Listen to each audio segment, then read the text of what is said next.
You're kidding. It's our general manager, Herpes. I would never have recognized him. How do I look? Am I more handsome? Yeah. Well, it's a different look for you, certainly. Since they taped this for TV, our radio show, I'm thinking of wearing masks during the show so that I'll be more handsome. I found the greatest mask for you yesterday. I was in this, one of those little party stores, I guess. A party store you were in yesterday. Yeah. And they have masks of, like a black mask. Yeah. It's a big brown mask with full lips and a black nose. Yeah, I want to wear that whenever I do my black impression. Right. I thought it was great. Some guy told me that a woman came in and lost her mind when she saw it. Really? Thought it was racist. You picked that up for me? Sure. All right, great. How can we get that? It was very easy. Gotta get me that mask, Gary. Now, where'd you see that, Robin? It was in this card store on 86th Street. All right, I'll get the info from you. All right. I have bad news, though. Jackie's going to be very late. What happened to Jackie? I don't know. His Gig wife, last night? His wife just called and said he just left. Uh-oh. Wow. I wait till he hits the traffic on the Long Island Expressway. He's coming in rush hour. Yeah, rush hour is bad. Rush hour is bad. I think I live far out on Long Island. He lives in the hinterlands. Yeah, he's not even in America. 20 minutes to the expressway. I know. And yet he gets here fairly quickly. I don't know how he does it. I don't believe it. I would like to take his commute one day and see if I can make it in the same time. Well, don't you remember one day he started a stopwatch when he left, and when he walked in the door, he stopped it? Yeah, but we weren't there to check him. Right, it said 45 minutes. I still don't believe it. I don't either. I believe that he could never make that commute in 45 minutes if you were with him. Hey, you got his car phone number? Let's call him. Yeah, got it. And I want to find out where he is right and how long now? it takes him. Okay. Because, Has he made it to the Long Island Expressway? Yeah. I have these arguments with him all the time. His commute, I live at least 25 minutes closer in, at least. I would say so. 25 minutes closer in on Long Island to the city than he does. Mm-hmm. And how long does it take you? It takes me at this time in the morning, and now with the traffic, it used to take 25 minutes exactly. Now it takes 34 minutes, something like that, 34, 35 minutes. They've added an extra 10 minutes onto my commute because they have to do construction now. So it would have him an hour. I know. I think he lies. I know he does. Because he wants to feel like his commute isn't that bad. Yeah, he's trying to convince himself that he doesn't live that far. It was really funny when his wife called. Yeah. She sounded just like him, all groggy, and it's like, it's Nancy, Jackie's not going to be in. Yeah. That sort of confused out of it. Yes, exactly. Voice. Himself that he doesn't live that far. What are you on your car phone? Yeah. Yeah. Lower your radio. Lower your radio. Yeah. What are you doing? Huh? What are you doing? Oh, there's a delay. Oh. This is confusing. Turn off your radio. I turned it off. What's the matter with you? Delay. He sounds just like a listener. I know. I don't lie. It's amazing. The guy... I don't lie. Of course it's going to take me an hour today. It's probably going to take me 2 hours because it's rain and I left an hour later. But No. I'm talking about your regular commute. He's so far away he has different weather. He has different weather. It wasn't even raining by me. That's right. I'm telling you, he's in different weather. I walked in with a stopwatch that day. You're accusing me of lying? Yes. I started the stopwatch when I pulled out of the car, out of the driveway that day, and turned it off when I walked in. Do you go through red lights? It was, of course I do. Oh, you do? No, sir, I'm being serious. Do you? The red lights where I live are just flashing candles. So you don't have any light. But here's the point. No, the lights in the middle of Jericho Turnpike at 5 o'clock in the morning, there's not a soul around. I've driven my car to Jackie's house, on the various occasions that we get together. Once a year. We go to a no roads, Howard. Once a year we get together. But anyway, so I drive to his house, and it takes me, I don't know, 40 minutes? Yeah. I mean, I admit I'm not the world's fastest driver. And we don't know the route. That's driving down roads that are very crowded during the day. He's crazy. I don't know what he's talking about. I don't lie. I don't lie. I don't lie. All right. That is such a drag when you get caught in that traffic. I feel bad for him today. It's going to be terrible. You'll see how long it takes today. I bet you he's here 8:39. Just before the show's over. I say 7:45. 7:45? 7:45 is when he walks in. All right, well, we'll see. We'll take bets on that. But it's raining where he is. Oh, yeah, well, yeah, he's in a different time zone. In Greenland. Jackie the Joke Man Martlin. Jackie Marlowe. What do I want to tell you? All right, listen, I'm falling far behind already. Let me take the break, and then we'll come back and get everything started right after these words. Back with the Howard Stern Show. And we've got a jam-packed show for you today. What's going to happen? Oh, we have a whole bunch of stuff happening. We got my running mate calling in. I'm still running for governor, for those of you who don't remember.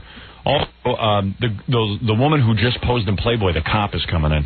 I forget her first name, but it's Shea, the last name. Yeah. Officer Shea. Officer Shea. She's really hot. We'll see. Yeah, I'm telling you. I don't know what she's doing being a cop. Well, thank goodness that uniform is not all that attractive. Because the criminals would probably be chasing her. Yeah, they got some pictures of her in a cop uniform, and you're looking at her going, ugh. It's like, oh, who cares? They can really... That uniform can make the most beautiful woman look awful. I tell you. So now you know that all those women you see and you think are ugly cops, they probably aren't that bad. Yeah, they're probably all Playboy material. I didn't realize. But boom. She's something. She's really hot. Hey, did you see the TV show last night? I only saw the one at 8 o'clock. Oh, that was the previous night. Yeah. Why? Yeah, that was pretty funny when they ran the shocks through Scott's head. Did you see that? I didn't see that. You didn't see the end? No. I only saw you dancing. I thought that was pretty funny. Dancing with the Gay Rich? Yeah. Yeah, I saw that one, too. That's where... I see him a day late because I get him on videotape. Mm-hmm. But Gay Rich and I were dancing together. And very cute. I had my arms around his stomach and... We were really... You looked like you were really getting into it. He's cute. I really like him. Moves well, too. Yeah, he really moves well. Gay Rich is all right. I like Gay Rich, our new intern, because he just comes into the room. He's already dancing. He hits the room dancing.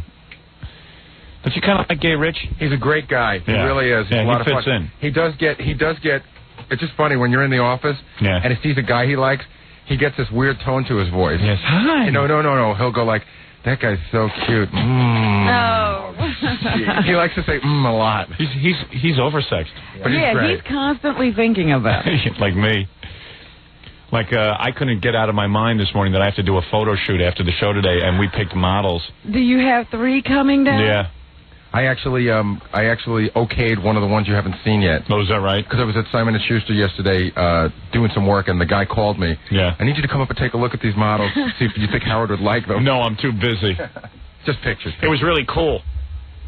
They, usually I'll just, if I've got to do something like that, I'm doing the paperback. My book is coming out in paperback. Mm-hmm. And I came up with this cool idea of a picture to put in the paperback. Not on the cover, but inside. You'll see. It's a kind of a neat idea. And well, I don't even want to tell you what it is. That's my problem. I tell you everything in advance. I know. You don't want us to be surprised. I know. I get a cool idea, and then... you want to share it. I want to share it with you. Because it really... so cute that way. Yes, it really is a good idea. You'll like it. You'll really like this idea. Mm-hmm. So, my first inclination was to get on the radio and audition women on the air, but, Sure. Then I said, wouldn't it be cool, for once, to hire some models?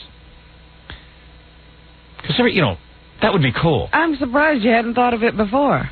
Well, I didn't think of it before because it seems that every project I'm involved in, nobody wants to spend any money. You know what I mean? It was always like, can't you go on the radio and find some girls? Do we really have to pay for this? Yeah, right. And plus, it would be kind of neat to give one of the women in our audience a break. But you know what? It usually never ends up being a woman in our audience. It's always a friend of someone who models. Right. Some guy brings down 100 women he's doing something with. Yeah, so I said to Simon & Schuster, hey, get a model. As we're doing this. Give me somebody famous. They didn't give me somebody famous, but they sent me over a whole bunch of modeling things. What was that one agency that would refuse to work for me?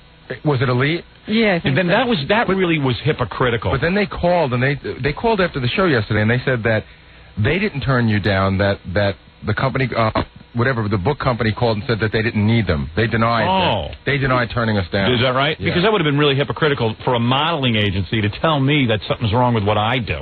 Well, you know what's really weird about this whole modeling thing? Ralph working his way into the show. Here he comes again. What is it, Ralph? Elite wouldn't send anybody over. How do you know?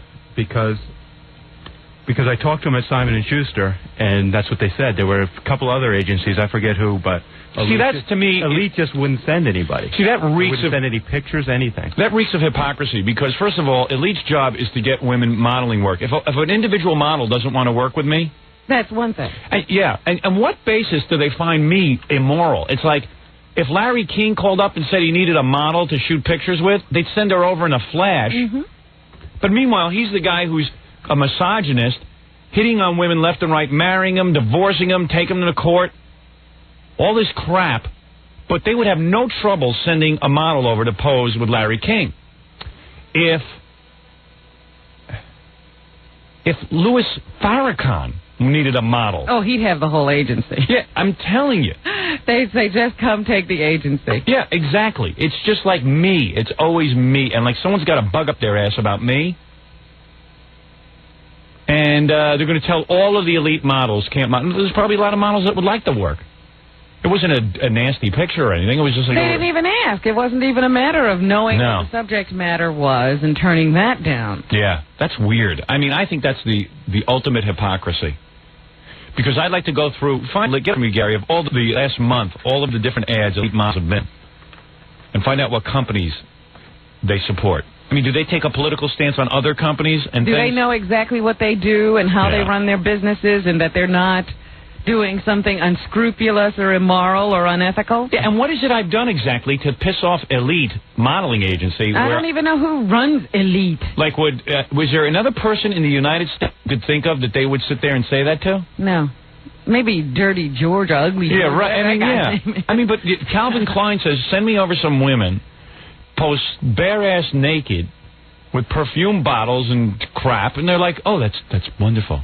Of course. Right, women are naked on all fours, like crawling on the floor, picking up bottles with their mouths. Dog collars on even. Yeah, with dog collars on. And they're going to say, because I talk about sexuality, that I'm an immoral person? I mean, what are they talking about? What's that German photographer's name? All he would have to do is call and say, I want to do a shoot today. Yeah. And he'd have them hooked to walls, spread eagles. But that's art. So what I do isn't what they do. I mean, that's unbelievable. Hey, screw the Elite modeling agency. I want to talk let's get to the bottom of this. I don't trust Ralph as a source. Yeah, you know, that's true. Look who the source is. The guy with a giant berry on his face. I don't know about him. Well, why is Ralph our source on that? I don't know. Well, what happened? The Elite modeling agency called you? Yeah, they called... Look at my two sources. The guy who couldn't tell Madonna's sister and the guy with the berry. Here's Berry Man. Hey, where's Fred? I don't know. What's Fred doing? He does stuff. Oh, Ralph was making him up. Oh, you're giving him makeup during my show? Ralph, I don't need Fred with makeup during my show. Fred, I don't want you getting makeup during the show. You're supposed to be in here. Okay. We kind of decided that would be a good time because you didn't want me... No, Ralph. You don't decide what goes on in my show. Okay. Get out of my show. Do my makeup and leave. Tell me when I can do Fred. I don't care if Fred ever gets a stitch of makeup. Do Fred before the show starts. Okay. Do it while he runs the open to the show. I don't care. Do it at some point. Okay. Get in here early and do his makeup. Okay. That's what I'll do. The guy's supposed to be working, not getting makeup.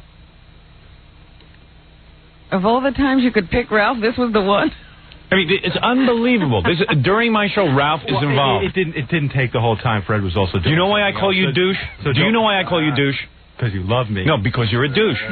Everybody's name... You know why I call Tom Chiusano herpes? No, why? Because like herpes, he's always around. He never goes away. Yeah, he might disappear for... around. Yeah, he might disappear for a couple of days during the month, but he's back. There's a reason I call you douche. You're a douche. Stop being a douche. No more calling him Ralph. He's just douche to everybody. No. If I hear anybody calling him Ralph, they're off the show. No problem, Wolf. All right. Yeah, Gary will do that. Gary's volunteering. He was doing that before. Now I could just call that to his face. Okay. Ooh. All right. What are you saying about Elite modeling agency? I was getting this from Simon & Schuster. Somebody over there was saying. Actually, two different people said it. Where were you at Simon & They Schuster? could be janitors. You were at Simon & I Schuster? was speaking with somebody. I don't know if they really want to say because... And while you were on the phone with them, they said that Elite wouldn't send anybody over. And then some of these, we picked through those pictures. Some of those girls or their agencies or whoever just wasn't interested in doing anything with you when they found out it was for you. Gary, give me the number give me the home number for the president of the Elite Modeling Agency immediately so that I can call her or him at home and ask them why this hypocrisy exists. Thank you. Just who is making these decisions? Yeah, I think the guy's name is Seymour Elite. Make sure you get in touch with him. And you're saying that somebody told you something different. Somebody from Elite called yesterday and just said, that Simon & Schuster called and said they didn't need anybody. That's not true. I mean, we needed somebody up until we were still looking for somebody. No, I got a feeling in this case, as rare as it may be, Ralph might be right. I would just like to check it out. Right. Robin would never think that. Robin checks her sources like a newswoman. Always ruining the party with those. I was speaking to somebody. I mean, I just, look at what he's saying. I was speaking to somebody, as a matter of fact. And not only that, look how he speaks it. Well, they don't want maybe they don't want their name mentioned because politically they get involved. They don't want their name mentioned, man. Right. Yeah. It doesn't inspire me to confidence. Maybe they really don't want to be mentioned or something, You know how Ralph tries to get you worked up. Yeah. Dude. Yeah, he constantly tries to work me up. It could be one of those things. Last night I'm on the phone with him, I had to tell him something real quick, so he had to start critiquing the TV show and what was wrong with it and stuff. So I could hear it. Camera shot, dude. Weren't you doing some kind of critique? Yeah, you were doing a critique of something. What did I tell you? And I was like, who wants to hear from Ralph? We were talking about the clothes and... No, you were talking about... No, I know what it is. You had said yesterday on the air that you thought that a lot of people said you were playing to the TV audience too much. And I just said I didn't think so. No. But you started critiquing something on the show. I don't remember what it was, but I remember just hanging up and going, oh, is he an a-hole? He is such a douche. Mr. Douche. All right, thanks, Ralph. Thanks for stopping by. I got a fax about Ralph. It says...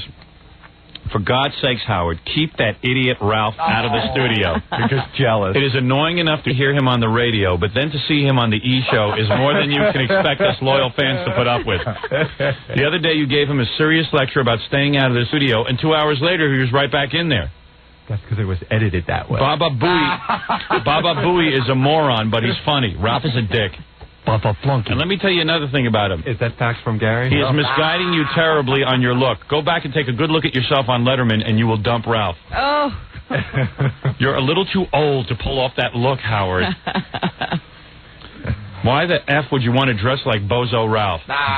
If Ralph dresses that way, it has to be stupid. Let's see how this guy dresses. Yeah, let's see how often he gets laid, this guy. All right, get out of here. He probably gets laid about as much as Ralph. Speaking of faxes, here's another one. Hey, Howard, so Scott the engineer can hide money under his hair? Big deal. Can't all do that? Ooh. Any heeb worth a bagel can store a bank vault under his yarmulke. Ooh. That's from Meldris. Here's another fax. The newest, freshest, brightest idea in radio and television crossover programming, The Ralph Show with Howard Stern. All right. Ralph's got a logo and everything. Yeah. Here's a guy commenting on our television show last night. I just finished watching the E-show featuring the dance party. And I had to thank you and Howard for a great half hour of entertainment. Camille, the former MTV dancer, is one of the hottest women you've ever had on the show. You absolutely have to have her back on the show soon and often. Ooh. The Camille Show. Yeah, I was thinking just now when we do the radio show, we should just have women walking around in bathing suits. Maybe you should have, like, the what were those girls that Dean Martin had? Yeah. Gold diggers. Gold diggers. And they just come in and serve you coffee or whatever, because they just came onto the set in that show. Yeah, because I've been thinking about the TV show a lot. I said, like, instead of Baba Booey walking in with my water and stuff, one of the Golden Girls, or whatever you call them. Gold diggers. Gold diggers should walk in. Remember, they always wore bikinis, high heels, and a boa. Yes. Yeah. And then I would just sit there and go, no. How sweet it is. Yeah, Yeah, I have to act like a 2-year-old, like I never saw a woman before. Haka-laka, hi, huggy, honey, home. Waka, waka. Home like you. Dean Martin was having sex with every woman that breathed and walked, and he would act on that TV show like it was the first time he saw one. Oh, who are you? Meanwhile, he was probably sick of girls. All right. Coincidentally, I was watching Cinemax last weekend, and I'm almost certain that I saw Camille in a Marilyn Chambers movie. You think that could be true? Yeah. I think it was called Bedtime Stories. Camille had several nude scenes in the movie, including 2 lovemaking scenes with a guy. It's not an X-rated movie, Rob. When Marilyn Chambers, made an effort to do some R movies. It's an R. Made an effort. Boy, this guy's a real fan. This guy sounds like he hasn't gotten laid in 5 years. Listen to this. Any information you can share with your loyal listeners on where else we can see Camille would be much appreciated. You know, it's all of a sudden the Camille fan club. Yeah, guys are weird like that. Like they'll adopt a woman like that and start want to know everything about her. Yeah. I had a friend like that who was really into Playboy magazine when we were young. And we were all into Playboy because it was cool. We'd get to see naked girls. This guy knew every statistic on every girl. And you'd say, hey, you should see Miss December. And he'd go, yes, Miss December, her name is Julie Schwartz. She was born in 1954. And did you know that she appeared in 2 previous issues? She appeared in January 17th, 1956 and January 18th, 1963.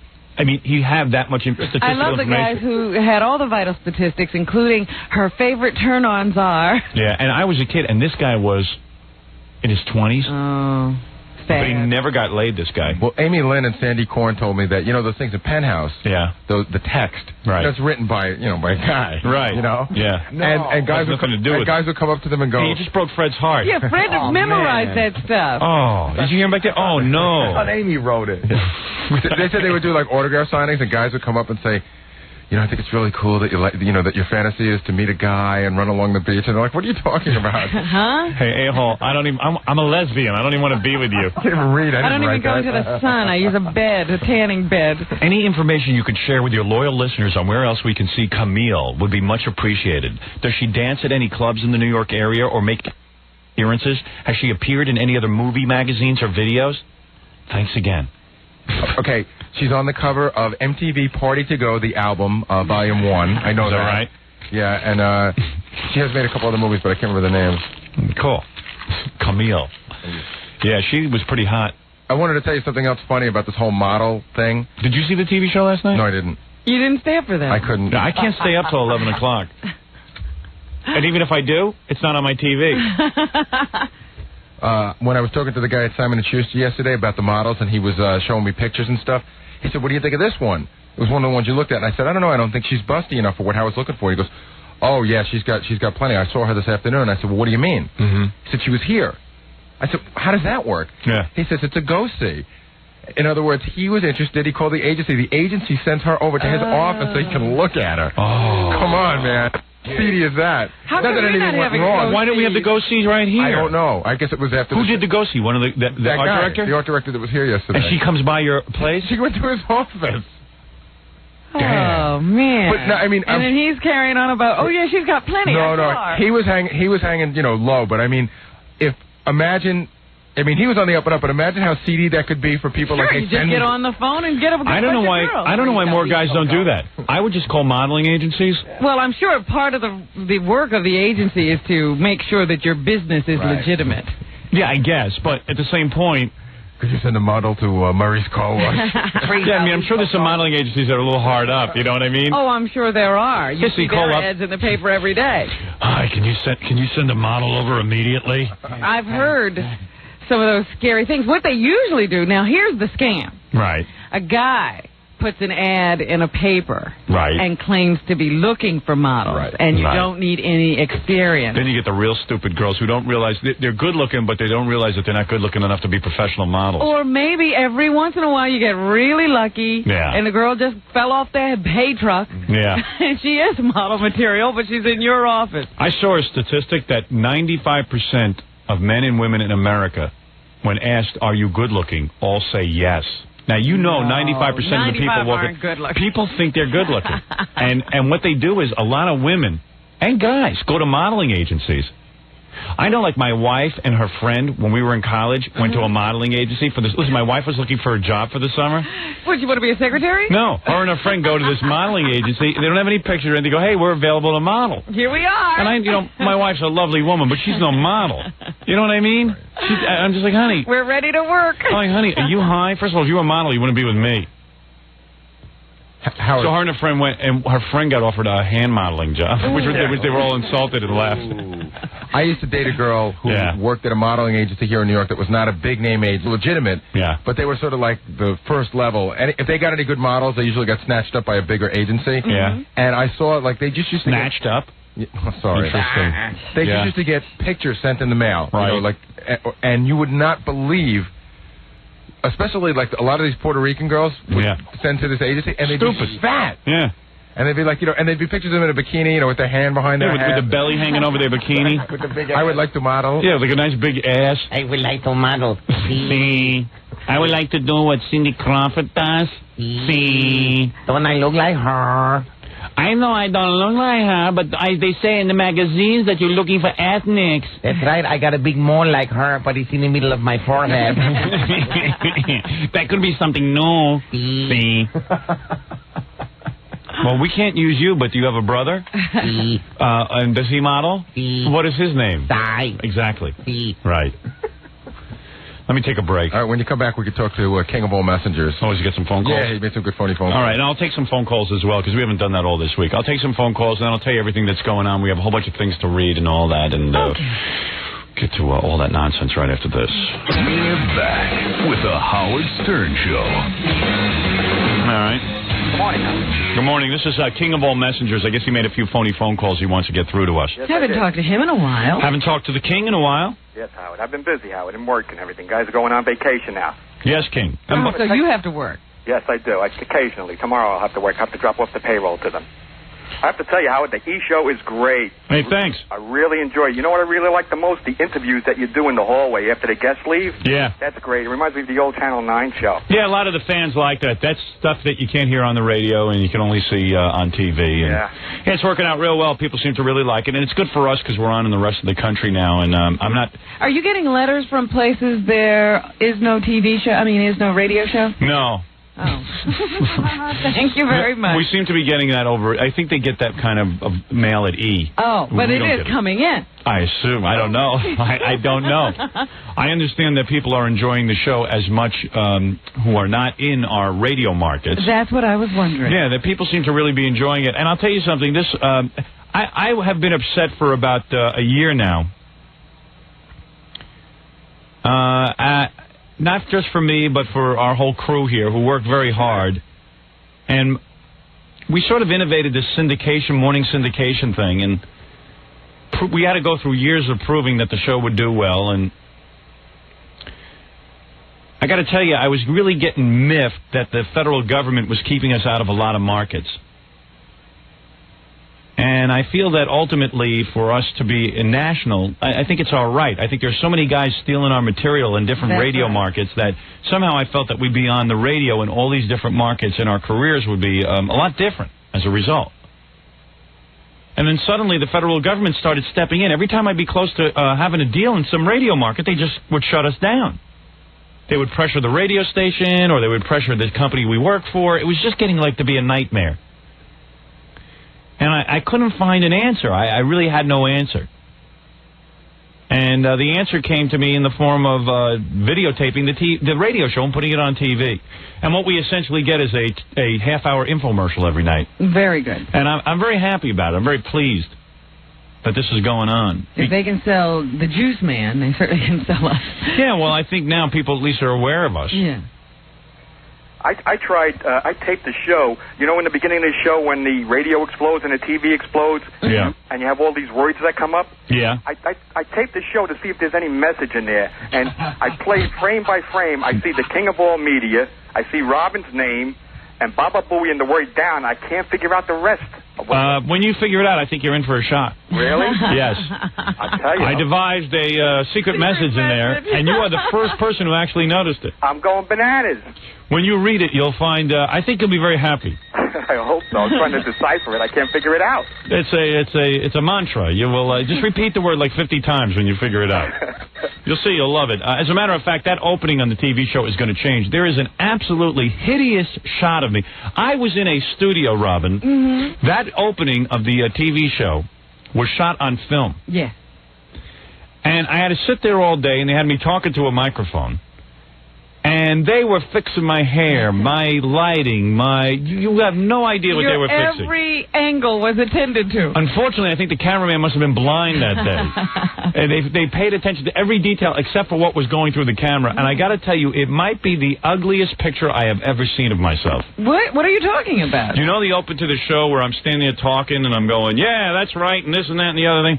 And then all of a sudden the camera comes around and there's a big flash of light. Mm-hmm. That last shot with the big flash of light looks like I am Satan's son. Oh, I thought that was like intentional. No, it is intentional, but the image of me is disturbed. I know I'm not that ugly. I know I'm ugly. I thought it was sort of like a crypt keeper kind of thing. Oh, Make you man. look like no, I'm trying to look handsome there. Devil. They spent all day trying to make me look handsome. Oh, I'm sorry. So I have put in a request that if they could find, I don't care what they use. I don't care if they use my baby picture. If they use your back, you wouldn't. Yeah, I'd like to look somewhat handsome. I sat there all day and played the game. I don't understand why they didn't make me look handsome. I go on Letterman, I look handsome. I go, even on our own TV show, I look handsome. They're such sticklers about your look. They're always complaining about your clothing and this and that. Why would they use a bad shot if they didn't mean to? Well, Fran Shea calls me from the E! Network last night, and she goes, Yes. You know, I don't like the clothes you're wearing on the show.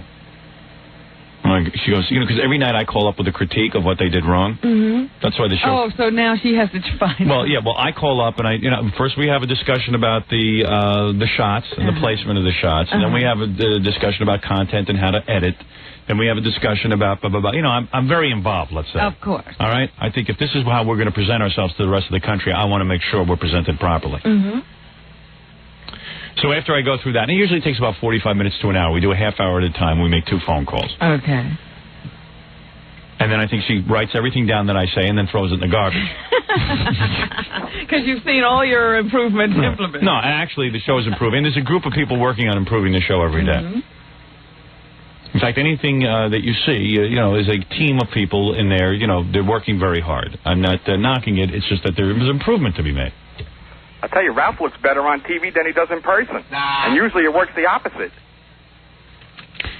I'll not pay attention to that remark. Anyway. Because Ralph shouldn't be there. Yeah. Well, Ralph shouldn't even be on TV. He looks good, though. Well, you can date him. I'm ready to dump him as a girlfriend. Already. My wife calls him my girlfriend. Yes. Anyway, I'm talking to Fran Shea. She goes, now, can I critique? Oh.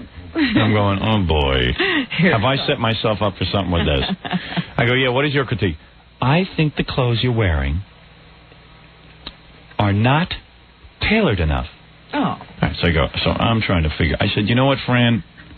I don't know what to wear on this show. In fact, I'm not even in charge of what I wear on this show. Take it up with Ralph. Well, I want to tell you first, because you're not looking as cute as you could look. So I said, what are you doing in here? Who asked for you? Did I call for you? No, but you're talking about Fran and what you're wearing. Yeah, that's right. I thought I'd tell you what Ralph I discussed with her. All right, well, just sit back and He's here. Ralph is here again. Can't you take a hint? We got to have Ralph music so that every time Ralph comes in, his music plays. What music? Can you play some sort of effeminate music? Twinkle Toes kind of music? Yeah, I don't know. Ralph music. Here we go. Here's Ralph music for you. Are we weeks away from Ralph making personal appearances and stuff? I think so. Yeah. It's Ralph music. Pan flute music. Is that the great Yamfar or something? Zamfir. That's the master of the pan flute, Ralph's Robin. theme. Oh, that's the other thing, man. Ralph, pull together go tell Gary to pull together all my music. The music on our TV show is awful. I'm having that changed. And that's supposed to have been changed 3 or 4 weeks ago. Or however long we've been doing this. I think that you should change the music to that song by MC Hammer. Yeah. No, I've got some cool stuff in mind, you know? No, because when I hear that song by MC Hammer, I think about having sex with Amy Lynn, and I don't need to be thinking about that. I got a 2-week vacation coming up. You'll be playing it every day. Every night I'll be laying in my bed going, if this was a vacation and I was single, Amy and I would be in the Bahamas having sex right now. No, you could not go to the Bahamas right now. Thanks. Why not? It's too hot. Nobody goes in the summer. Amy and I go. With Amy, you go. With Amy, you go, and it's never too hot. Winter, spring, summer, or fall. Doesn't make a difference. Although I have to hurry up and get home. I'd have to cut my vacation short. You know I have to get home. Why? Because Camille and I are going to... You'd have about 3 days. You told Amy you just had a long weekend. Yeah. I can only see Amy for a week because Camille and I have another week together. Boy, that girl looked great on the TV show. Did she? I haven't seen it. I don't get that damn E! show. What girl are you talking about? Camille. Oh. Yeah, Ralph. What's the matter? Did you try to get her? No, not at all. He was busy with the models yesterday. Yeah. I was looking at pictures. Yeah, we got a modeling shoot today. I should charge guys to come and just look at the models. Fred, you want to come watch the model? I'd love to. Oh, you know Fred would. So come by. I'll give you the address. How much? Definitely. What time are you doing it? Right after the show, I guess, around noon or 1. Consider me there. Howard's there at noon. I'm just going to walk around and... You know how Fred loves models. I'm going to try. First, this is my game plan. I'm going to ignore the model at first for like a good half hour. You know, I'll just say hello. After you pick her. Yeah. Because you got to pick from the 3. What? Wait till she starts complimenting you. When she starts, I'm not going to talk to her until she starts complimenting me. Then I'll start talking to her. Now, let me ask you how you're going to handle this process. Now, who is going to be involved in picking the model, or are you going to shoot all 3 and see which one comes out better? I want to shoot all 3. Well, no, we discussed this, and we're going to look them over and see which one's going to work best. We might shoot 1 or 2. Do we do that right in front of them, we decide? I mean, that's kind of embarrassing. Yeah, well... Yeah. See, what you do is you book them for a minimum of 2 hours. Right. And yeah. And then whoever you don't want, you let go. That's cool. You know how cool it is for a guy like me to reject models? Well, see, this is what I was going to suggest to you. Not that I agree or approve of what you're doing. Go ahead, but go ahead. Having said that, what's your plan? What you do is you make sure it's set up so that you are definitely the most important person in the room. Right. Now, how do I do that? You make sure that they rush over to you when you come in. You have to make sure that everybody, Mr. Stern. I mean like Ralph and all those guys. Everybody. They come over, they usher you to a special place. Right. Then they bring the girls in. They whisper to you, and you whisper back to them, but you don't make any decisions. Yeah, tell that guy from Simon & Schuster, you make sure that happens. You go up ahead of time and say, and you go up, here's how we're going to play it. Are you ready? The models, I'm being serious. The models will be up there waiting. Yeah. All right? And you call the guy up from Simon & Schuster and tell him he's supposed to run around saying, I can't make a decision without Howard. Howard has to be the one. Howard is the guy. Howard's the man. You can't do anything. And he shouldn't refer to me as Howard. Just the man. The man. The man decides. The man is the man. Yeah, give me like some kind of code name. That'll drive him crazy. And then when the man is here. It's all game playing with these models. And then wait a second. And then when you come running up, you burst into the room and you go, the man is coming. The man is here. Howard's almost here. No, not Howard. You're a retard. The man. The man's almost here. Fred, you going to help out with this? Absolutely. Okay, good. The man. Hey, turn off Ralph's pussy music. Never speak to them directly. You should have a go-between. That's right. You don't even talk to the model. No. Ralph bursts into the room and goes, the man is here. The man is here. It's his food and everything. Yes. All right? You start screaming. I'll get there. I'm going to. Do you know how to do this? If you can't handle it, Fred will handle it. I'll get there before you. And let me see. All right, let's rehearse. Seriously, this is what you're going to do. Let me give you everything. This is acting. Okay. You're going to call the guy from Simon & Schuster ahead of time. You're going to tell him our plan. He runs around the whole time with the models and say, listen, girls, I got to wait for the man. I got to wait for the man. And they should even go, what do you mean the man? I mean Howard. Okay, just like that. Boom. All right? And we can't do anything until the man gets here. I saw, who pulled this off? Al Pacino. Was the man, yeah. Al Pacino goes in and gets laid 65 times a day. 2 ways on Sunday. Yeah. We saw Al Pacino walk into the room. He had guys with walkie-talkies screaming, the man is coming. The man is coming. The man is here. We saw this whole move. Can we get walkie-talkies? Ask the guy from Simon & Schuster. That would be great. Yeah. Should get a bullhorn, too. And we'll send like yours. At least. The man is coming. The man is coming. No, here's all I want you to do. Cellular phone. Yeah.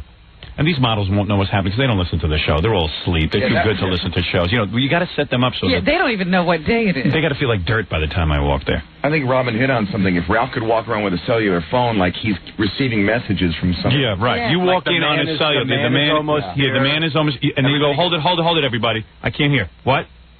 All right, the man is about a minute away from being in here. And then they'll say, we got to get somebody downstairs to meet him.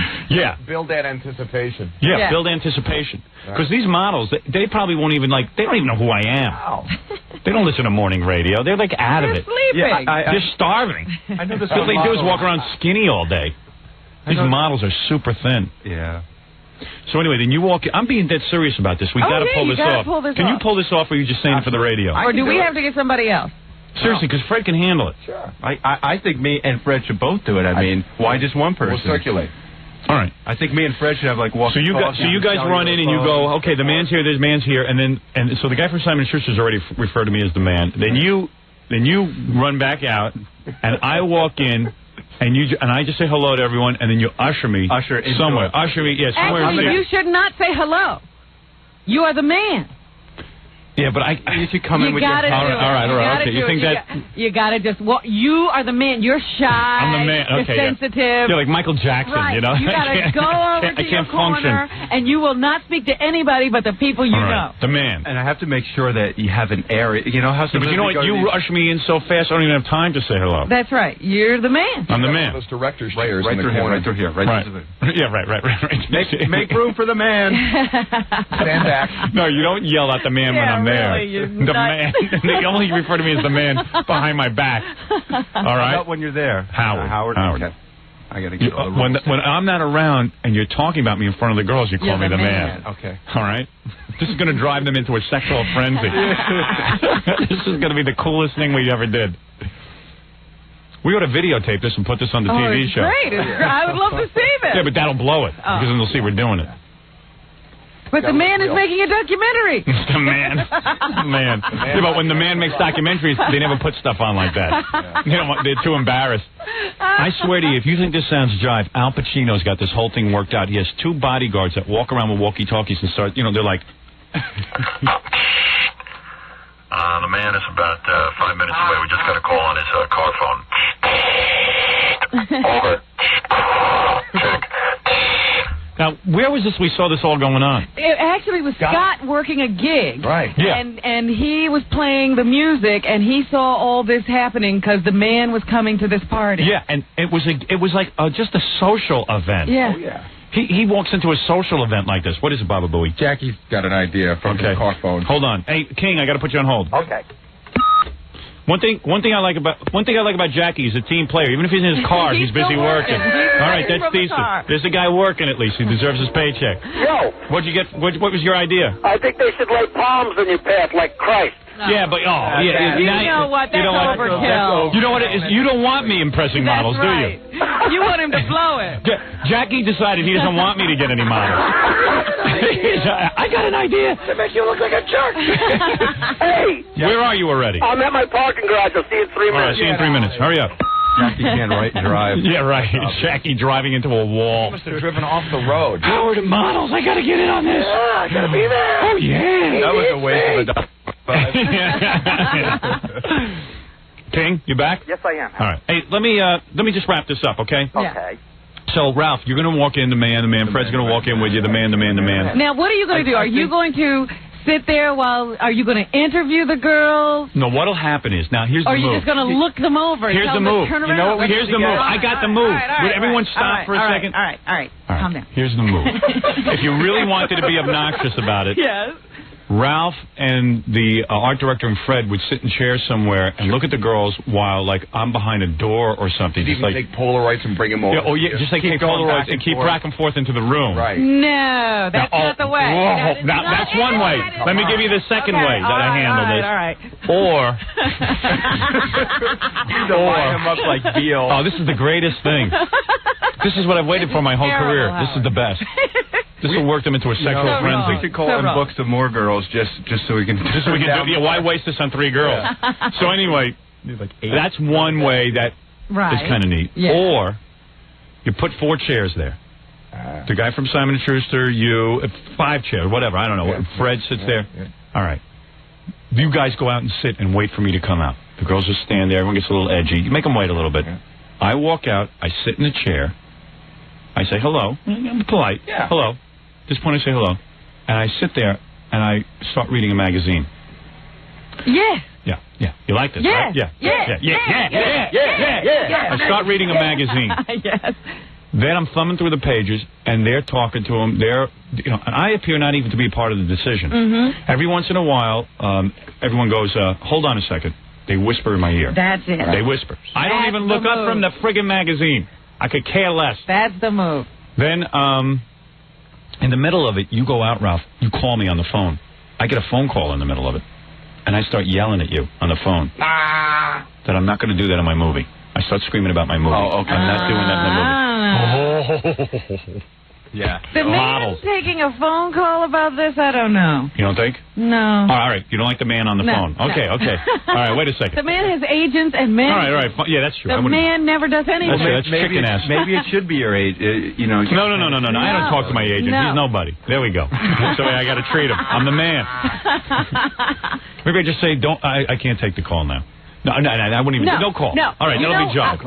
So I'm reading the magazine. I'm reading the magazine. Right, they come over. They whisper in my ear. Every once in a while. Yeah. And then when it's all done, they whisper in my ear some more. I get up. I walk out. There you go. And then they make the decision. Then they make the decision. But don't you think at some point you need to look at them so they... No. He'll be looking. I'm going to look. They're not going to... I'll have my shades on. I'll be looking down. He could look up and say hi or something, but nothing more than when that. he first comes in. But I'm the that's man. the move. Okay. That you walk out. All right, let's rehearse. Let's rehearse. All right, here we go, Ralph. I am, we get there. I'm going to sit down in the car. You go running up the stairs. Now, what has the guy from Simon & Schuster done so far? What are you going to tell him to do so far? He's been there ahead of us. He's going to... I forget. I knew it. Are you serious? I knew it. I thought you were going to take care of the phone call. Get out of here. What am I talking to you? Where's Baba Booey? Phone call? Get out. I'm going to have Baba Booey do it. No, you can't. You can't do it. Baba Booey, get in here. Now you'll see why Baba Booey's valuable to me. Mr. Detail over there. I can't believe... Fred, did I just explain it to this dodo head? You went through the whole thing. Fred, what's the guy from Simon & Schuster going to do? He knows. Absolutely. What? He's going to, tell them that the man is on the way. Right. And he's going to set up the room. No, you idiot. First the guy in Simon & Schuster. You don't even listen. Get out, Ralph. Leave. You can't handle this. You can't handle it. Come in and you just lost your job. Get out. Get out of here. You're a makeup artist. You're not part of my entourage. Get out of here. Get out. And Baba Booey, you sit down. You're coming to the big shoot. Excellent. All right. Now here's what you're going to do. Okay. When I get there in my car, you're going to run upstairs, even though I'm there already, and you're going to say, hey, the man is 5 minutes away from the building. He's coming in. Please, everybody get ready. Meanwhile, call the guy from Simon & Schuster ahead of time and tell him to say that the man, when he's walking around the girls, the man will be here. Always refer to me as the man. All right? He warms them up. Yeah. The man. All right? Now, will he have briefly told the girls what the shoot is all about? Yeah. He can do all that, whatever he normally does. He must impress upon them that, but it's the not man's up to decision. him. It's the man's decision. It's up to the man, all right? You just always refer to me as the man. All right? The man. You get that? I got it. And even the girls go, what do you mean the man? The man. The man, Howard Stern. All right? Now, you'll come bursting into the room. The man is 5 minutes. Did anyone check the man's food? Did anyone check the man? Did they check, make sure everything's right? Let me go check. Is the room set up? Are you ready? You're frantic and you're running through there like a nut. Because the man is here. Are you ready to do this? All right? This is all going on in front of the models. If it's not going on in front of the models, it's not happening. Don't act unless the models are right. Okay? And then you'll check everything, go through it, and then you'll say, okay, I think the man is here. You'll walk in with a portable phone. Yeah, even if it's a fake. Yeah, even if it's a fake. Just borrow Scott's portable phone, and then you're just talking to that, and then you'll run out the room, and then you'll go downstairs and say, I'm going to go meet the man. And you go downstairs, and 2 minutes later, we walk in, and then you just are going to usher me past everyone right into a room. Find the room that I'm going to be ushered into. You got to have that set up all ahead of time. Now, you have to determine, do you want the girls to come in one at a time, all three? I don't know, however they work it, but then I'm going to... I would say... All right, you got it? Let me just see you do that. Okay. All right, here, go ahead. Watch Gary. All right, so we're just starting with... Okay, so we start where Howard's downstairs, but I Right. go and I go, Go ahead. listen, the man's on the way. The man is 5 minutes away. Everything's got to be ready. Has everybody been prepared? Is everything right for the man? We have the man's food. Is his room ready? Yeah, Is you everyone walk set? over to the food and you check everything, and then go looking up, scouting up. Where is the man going to be put when he walks into the room? Please don't bother the man when he walks through. You don't have to say please No, don't no, no, bother. no, no. I think Find that out the room. Howard is right. You say, all right, where will the man be sitting? In other Where words- is right. it going to take place? The point of this Yeah. is almost I should be It's a show for the models. ignoring the models as well. Right. Because That's it's not right. about them. It's not about models. It's about the man. me, the man. That's right. You're You in love have with them- me. You have them show you the food, Right. the setup, In other the words- place where the man will be. And also, I am such a strong administrator that you're really nervous. If Yeah, these things aren't right, you're out. Right. And I'll make Unlike real life, where no matter how much you screw up, I seem to keep you. You have no fear. Right.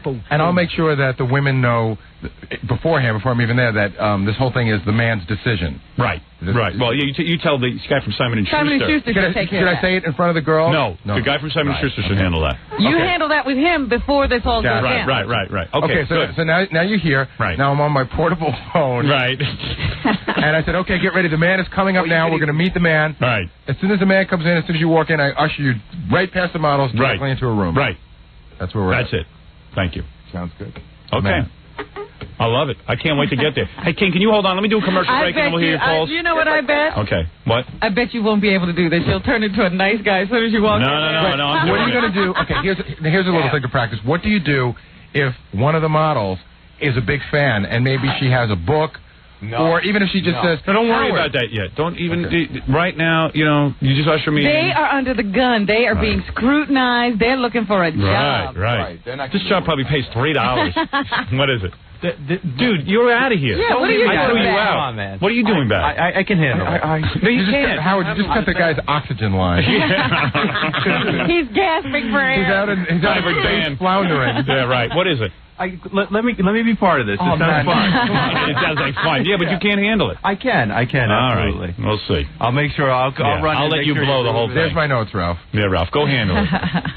All right, very good. Gary, you'll handle it. Ralph, get out of here. You know, you need those little earpieces. Well, you know, yeah, those well, things good. No, he like doesn't the need an security earpiece. guys wear. You need the earpiece. Earpiece. He knows what to do. Gary knows what to do. You don't. Both are going to embarrass Yeah, models. if you had the earpiece, Howard would have to whisper. Now, Ralph, go here. I think Ralph is learning disabled. That's I what do. I've said. Because I sat and explained the whole thing to the guy, and then you go back like a teacher and you say, okay, now what do you have to do? And he's like, which is kind of funny on Beavis and Butthead, but in reality, who needs him around? That's why he can't get anything done. Yeah, we don't want to have Come on, Beavis man. and Butthead experience. Not Yeah. a retard. I like watching Beavis and Butthead on TV. I don't want to hang around I with didn't them. make notes like Gary did. See, I'm learning. How hard was this, Ralph? Come on. You're a nitwit. Hey, King, hold on, okay? Yes. All right, we got to hear the King's phone calls, but let me take a break here, and then we'll be right back. The Howard Stern Show. 1-800-835-HAIR. HAIR. Good morning, everybody. Let me get to, I got to get to the king of all messengers because the Playboy Playmate, the cop who took her clothes off, is here. Oh, I need to speak with her. you want to discipline her. I wonder if I can get anything off her.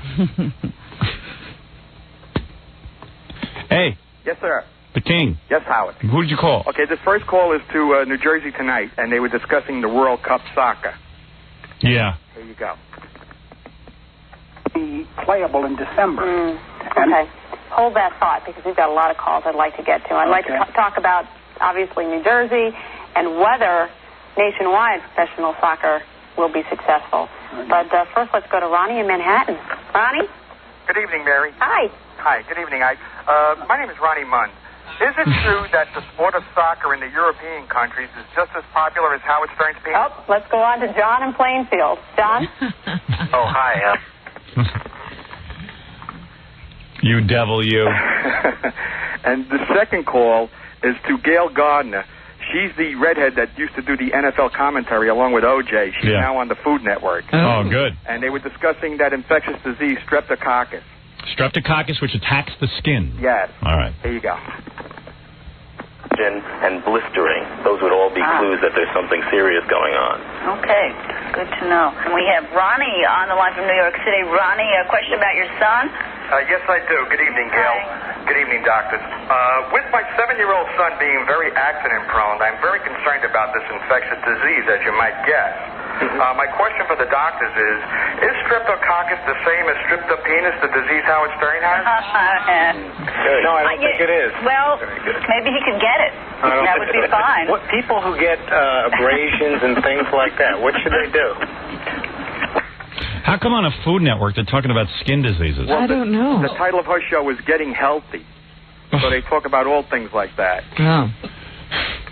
Yeah, there's nothing more appetizing than tuning in to see some food, and then it's like they're talking about pussy infections. Well, no, they're talking about a flesh-eating bacteria. Yeah. Maybe that's why. When it's you as food. Yes, that's where you become the food for the bacteria. Super. All right, thanks, dude. Stay well. I love you. Love you. Thank you. Have a good vacation. Thank you. Bye-bye. Thank you. Yeah, while we're on vacation, of course, you'll be hearing best of a couple of great moments like the Rob Lowe dial-a-date And the Rob Lowe phone call from Melissa Gilbert's apartment. Yeah, just all those, they call them nuggets, Robin, nuggets of gold that you certainly will want to mine. And didn't he say something about a Jackie Stallone, Mr. Stallone phone call? Yeah, that's legendary. That was the last time Sylvester Stallone's mother was on. She was banned from the show after that. By her son? Yeah, by her sons. After this one appearance. We'd love to have her back. Yeah. And on the E! Show, actually, you'll be seeing all new material because what they've been doing is sort of stockpiling all the things we've been talking about. So while we're gone, you'll be able to see shows that you haven't seen already. Also, I just want to point out before you get the faxes after Best Of, there's a lot of Gary on Best Of, but mostly, you yelling at me, which people say they love. People love when I yell at Baba Fuhai. Those are high points. There's from classic Best Of, remember one time we had a worker outside, and you had him come in and smell my breath. Yes. And your mother called and yelled at you. Hey, why am I talking to you when there's a woman out there who took her clothes off? You know what? She's very pretty. I know. You know how sometimes you see somebody in Playboy and then in person it doesn't work? She's very pretty in person. How tall is she? No, she's not that tall. She's sort of short. She looks short in her picture. But, Howard, I got to ruin it for you right now. Yeah. She's with a husband. Oh, she's married? Yeah, the way she, I just read the article. The way this all happened was he sent in honeymoon pictures of them, I guess, her on the beach. How's a guy like him get her? Is he a cop, too? Yes. Ah. Man. Is he a good-looking guy? Love on the job. Probably not even that good-looking. He's okay looking, but she's... He doesn't deserve her. Probably not. Right. Few of us do deserve our wives, but right, he doesn't. Wonder how he got her. Can she pretend like she's single when she's in here? Oh, I thought she was like a young, unmarried girl. Well, she's young. She's just not unmarried. Is she Puerto Rican? I don't know. She looks it in person. She looks Spanish. Those are real breasts, too. Let's talk to her. Who's on the phone? Stan's working. Oh, just my running mate. Why do we have to talk to him? Can't he wait till later? What is he in a rush to do something? Where is he? What does he want to talk about? He wants to talk about, he went to a libertarian fundraiser the other night that Michael Moriarty was supposed to be at, but didn't make it to. Stan Dworkin. By the way, I'm still running for governor. I've just been low-key in it. You sure? Yeah, I am. I think everybody knows my platform. I'm not going to bore you to death with it, but I'm running for governor. Yeah, but there are a few things like getting you on the ballot. It doesn't mean you're automatically on the ballot if you're a libertarian. I'm going to be on the ballot. They're going to collect all the signatures. I have to sign a bunch of documents. I'm having, some lawyer look those over, see what the hell I'm signing, and then... And you're there, huh? Yeah. Because I don't see how you can win if you're not on the ballot. I don't know. I'll win. I'll somehow do it. And Stan's my running mate. And Stan's like a real cool guy. I mean, he's been a real good sport. We did a makeover on him. We fixed him up, and he lost a couple of pounds. He really wants to be the governor, and he'd be a great governor if I won, and then he would take over. Is being the governor all about a look? Well, I got the look together. He also has been, kissing ass on the Libertarians. The Libertarians are really strange people. Yeah. We went up to this convention for me to be governor, and there was a whole bunch of, it was, real weird. They wanted us to be libertarians. And I tried to explain to them that, I'm a You're about as libertarian as you're going to get. Yeah, this is it. This is who I am. You can use my fame, and you can get a lot of signatures, and hopefully you're going to get a lot of votes, and it's going to help you. Other than that, I'm not going to be real involved. So I keep getting letters. They want me involved. How come when I went on the David Letterman show, I didn't mention the other candidates that are running on the Libertarian ticket? You're kidding. They mention things like that to you? Yeah, why do you only mention Stan Dworkin? He's not a real libertarian. Meanwhile, Stan became a libertarian. Wait a minute. They want you to name the other libertarians running for office? I couldn't name them if you told me their names three. I know there's a Dottie Lou or something. But you know what, Do they think there's really a demand for that? I know. They don't get it, And it's it's like they want me to do stuff, and they want me to come and talk with them. Like any libertarian candidate gets your kind of exposure. Yeah. I mean, count your blessings. Yeah, I mean, just play with it. Go with it. In fact, I was reading a magazine the other day. They were talking about, now that Howard Stern is a libertarian candidate, what does a libertarian really stand for? They're getting all of these big articles on what a libertarian is. Use it for what it's worth. So since they can't get a hold of me, they've been getting a hold of Stan. But you know what? It's been a real uphill battle for Stan. Because I've been reading a lot of stuff, articles and letters, and a lot of them don't like Stan. I know. And it's like... They shouldn't like me. It's That's almost Stan. like, well, we'll accept Howard. That was a quantum leap. That we can handle. But Stan, we will not accept. Yeah, they don't want to accept Stan because he just became a libertarian. Like, if you're a new libertarian, that's bad. You have to be a libertarian for 100 years. They felt he was a Democrat too long, and to them, they think that that's anti-libertarian. Yeah. Well, I won't say. You can say it. I don't know. It's a really wacky kind of thing, and I'm all for the libertarian point of view. I think they have a lot of good things, you know. I love the libertarians because I love all ne'er-do-wells. Yeah, but let me tell you what's wacky about it. They're really not getting this. No, they're really not getting it. Because what's wacky is, like, they're against the death penalty. Yes. Before guns for everybody. But they're for guns for everyone, so everyone can go shoot each other. No official sanctioned by the state death penalty, but everybody should be allowed to kill. One of the women was up there making a speech. I'm a proud gun owner, and we have to be allowed to own guns. Why should we let the government kill people? Let us do our own killing. And I was just like, whoa. Remember, she was the one who said the only problem on the Long Island Railroad was that other people didn't have guns. Was that Colin Ferguson was the only one who had a gun. Oh, she's got a point there. But they basically want the country to be one big OK Corral. Yeah, they want it to be Dodge City. Yeah, which, okay, that's cool. That's their point of view and everything. I'm for the death penalty. I'm still for the government killing people. And I see that as a logical conclusion, not, a bunch of maniacs. Not everybody just shooting each other indiscriminately. So anyway, like, Stan, you there? Yeah, I'm here, Howard. Oh, hello. Just like at the convention, I did all the speaking, and Stan just stands there. No, but Stan actually, I thought he won them over. He did a whole speech. Well, he worked really hard at the convention. And you've been showing up at a lot of their junk, right? Yeah, last week I went to the New York City kickoff campaign party for the Libertarian Party down in the East Village. Yeah, and they still don't like you, right? No, actually, that's not true. Actually, we've improved. The fellow who called you and I fascists and Nazis up in Albany was at the dinner, and he basically didn't say a word. So I figure he might not say hello to me yet, but saying nothing is better than calling. You mean it's sort of like your relationship with him is like my relationship with Fred? He doesn't speak. We don't speak to each other? Sounds that way. Yeah. Sounds that way. But, so you went to the big kickoff, it was an interesting dinner. Only one woman walked out, but she's that crazy woman who wrote the letter and TV guide complaining about you. Well, let me ask you something. Yeah. She walked out while you spoke? Yeah, I thought she was going to the bathroom, but apparently the bathroom was a lot further away than... Stan, that doesn't make her crazy. It just makes her annoyed with you. She went to the bathroom at home. I see.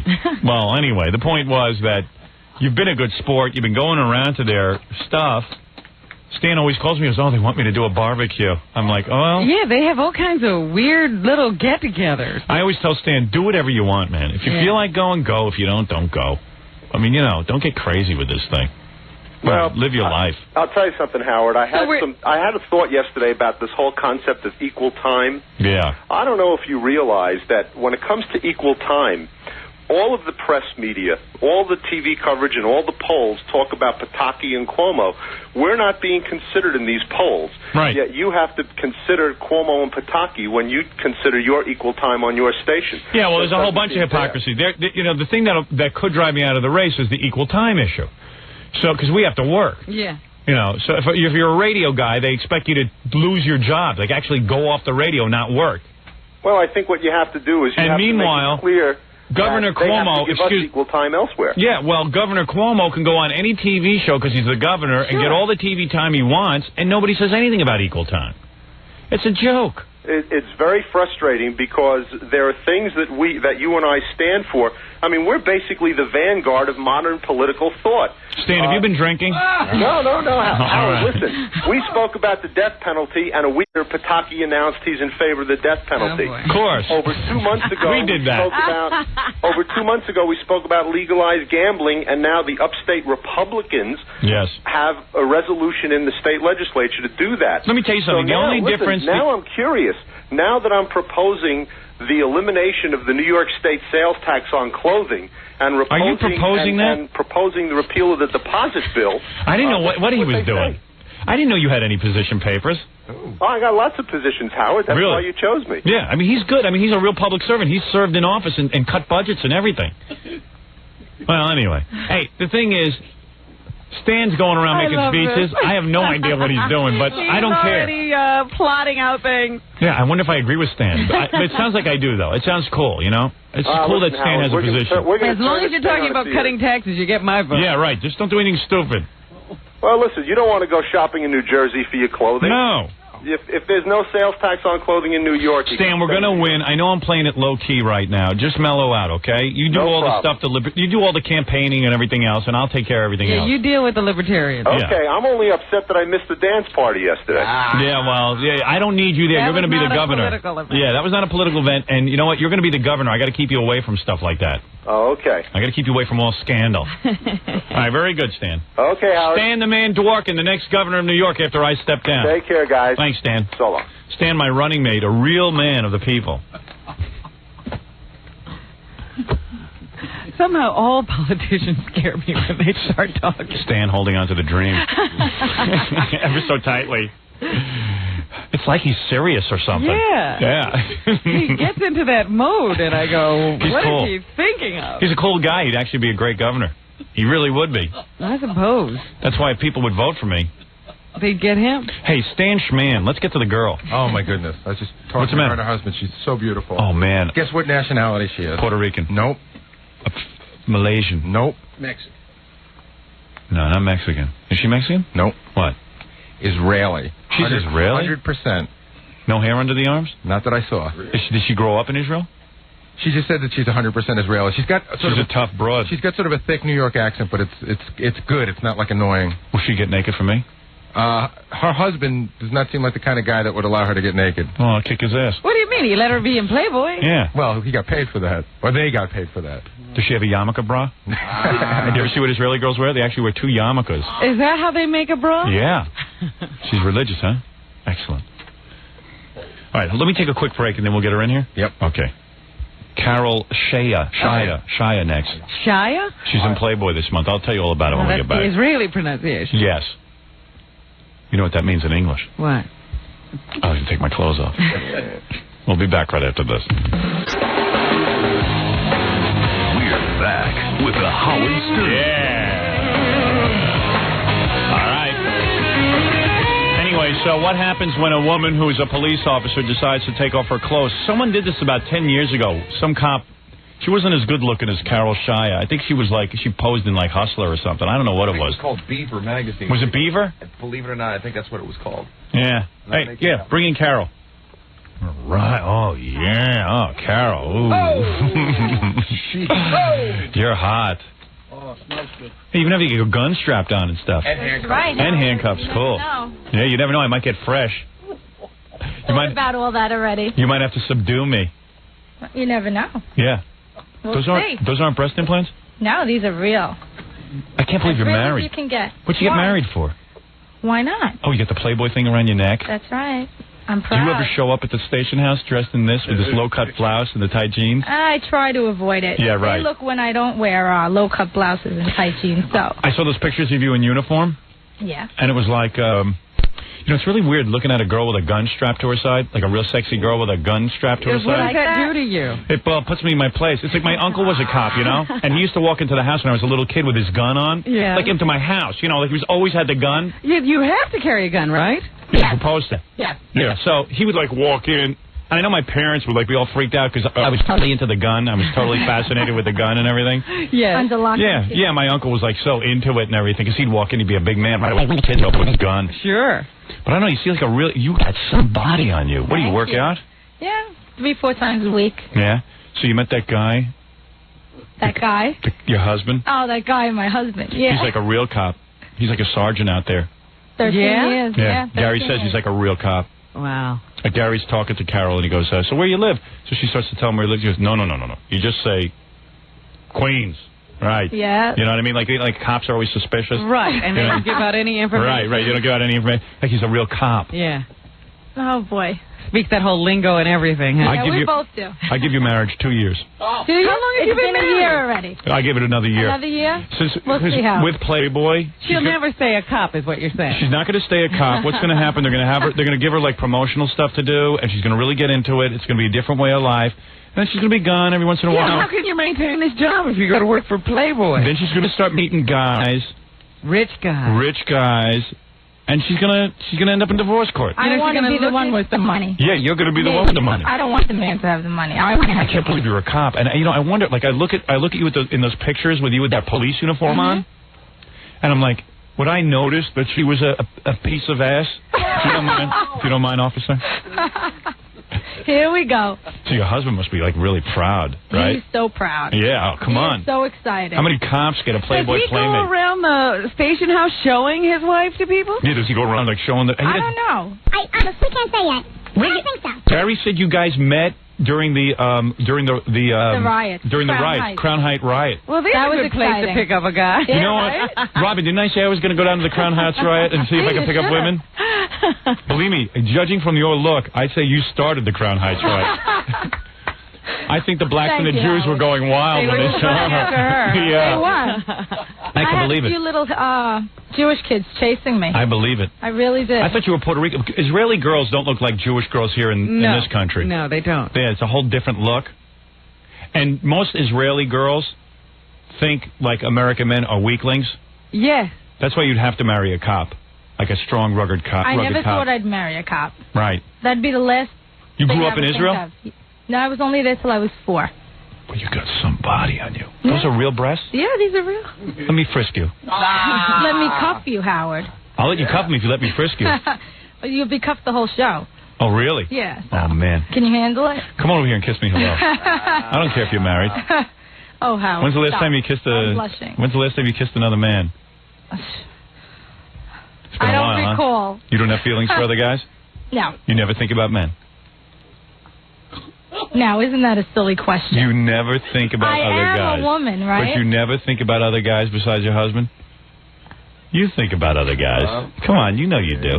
I give that marriage a half a year. Half a year. Not even the whole year you gave it before. Somebody, Oh, no. And you dress up and stuff for your husband? Like, what happened? Like, all right, let me get the whole story. Now, do you cuff your husband in bed? Hey, where's your husband? I got to see the guy that got you. You want to see him? Yeah, hey, Gary, bring in the sergeant. Come on, Charlie. Man, what I do to you. What would you do, Howard? Oh, of all- I shouldn't be asking that. Hey, can I hug you? Hello? Huh? You didn't even get to greet her. Well, our husband's coming in. Oh, maybe I'll throw him out later. Here he is. Hey, Charlie, Sure. look at you son of a bitch. I don't care what That's you tell me. Charlie? That's Charlie? He got you? It's no offense, Charlie. I mean, you know, Come on, he's not you're all bad. right. You're not bad, but you don't deserve her. Wait a minute. Well, how are we growing our cops these days? Yeah. How you doing? All right, how are you? Hard-working cop. He is, yeah. Did you ever think in your life, this is the best-looking girl you Now, ever you got, had never right? seen her until the riot? Right. Yeah. Is she the best-looking one you ever got? Definitely. Yeah, I mean, did you ever think that you would meet another cop that would look like this? Not at all, no way. And you rushed to marry her, right? Yeah, he proposed during the riot. Yeah, right. Yeah, I mean, I would never... Would you marry me? I mean, you know, listen, I'm not saying you're a bad-looking guy, but you're like an average guy like the rest of us. To get someone like this... No, but I always do all right, because I... You did? Yeah, I always walk around with a banana. Oh, you have a banana in your pocket. You're a comedian, huh? Sit down. He's not a bad-looking guy. I mean, he's a good-looking guy. He's okay looking. Let's not get He's carried more away. than okay. Really? Yes. You would sleep with him? He's a good-looking guy. Is he? That's a good-looking guy. You would Yes. sleep with him? That's a good-looking guy. Really? You won't sleep with him? See? Oh, boy. So let's reenact when you guys met. Fred, give me some sound effects. Give me gunshots, people screaming. Give And me that African music rumbling, with bumbling. wild The black guys African running in the street. falling Give me down the everything. stairs. Give me it all. Only African music. Give me everything. Because it was down there, it was very, very ghetto-like. Sure It was was. Crown It was Heights. a mess. Go ahead. Give me one. All right, you're in the middle of this mayhem. And what, Charlie notices you? He doesn't hear this. He hears romantic music. Well, Fred, give me a little Jewish music and African music. Because it's blacks and Jews killing each other.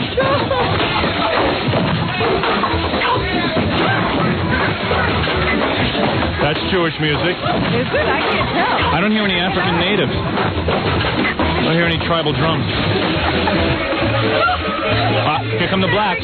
There's the blacks. All right, now you're trying to keep law and order down there. And what happened? You notice her in her police uniform, and you can realize that she's a knockout in that?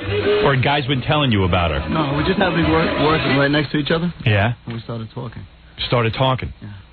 Tell him the truth. Tell him how we were leaning on the walls, ready to pass out from exhaustion. Yeah. How we looked a mess. And we said, this place sucks. Right. We're really tired of it, and we just like... And you took her home and slept with her? No. No. We didn't even exchange numbers there. We met each other like... And you probably said, I'd never date a cop, right? Because, you know, like, cops. Maybe he had dated a cop before. Who knows? I did date one before. Did you? But they're not usually this good She looking. didn't look like me, though. Yeah, right. No knockouts. No. Not She at was all. actually You know, totally opposite. But. a lot of women who go into the police work are lesbos. Oh, please. There are, right? I right? agree. Yeah, it's true. Howard, it's true. I agree. I'm telling you. Wow. I know this. Goodness. What does that have to do with anything? Because they get to wear a man's clothes. Listen, a cop is a man's job. Oh, here we go. No offense. It is a man's work. I agree with you. It really is. I agree with you. And They're going to kill me for saying that. Of course. Who cares what Why they did you say? become a cop? Yeah, why did you become a cop? You're too feminine. You know what it is? She's an Israeli. That's like a man. You know, it's that here. Right. You grew up in Israel with the... You get the hair under the arm. Yeah, right. Well, you're not going to be a cop I'm not forever. Madonna 10 years I guarantee you she's going to leave being a cop. She's going to leave you. She's going to leave you. I'm telling you, you're going to lose her. You should never have sent those photos to Playboy. I'll just take half, you know. All right, wait a second. Sure. Take half. You ever have lesbianism? How did I know you were going to ask me that? How bet you did. How did I know you were going to ask You me had it, didn't you?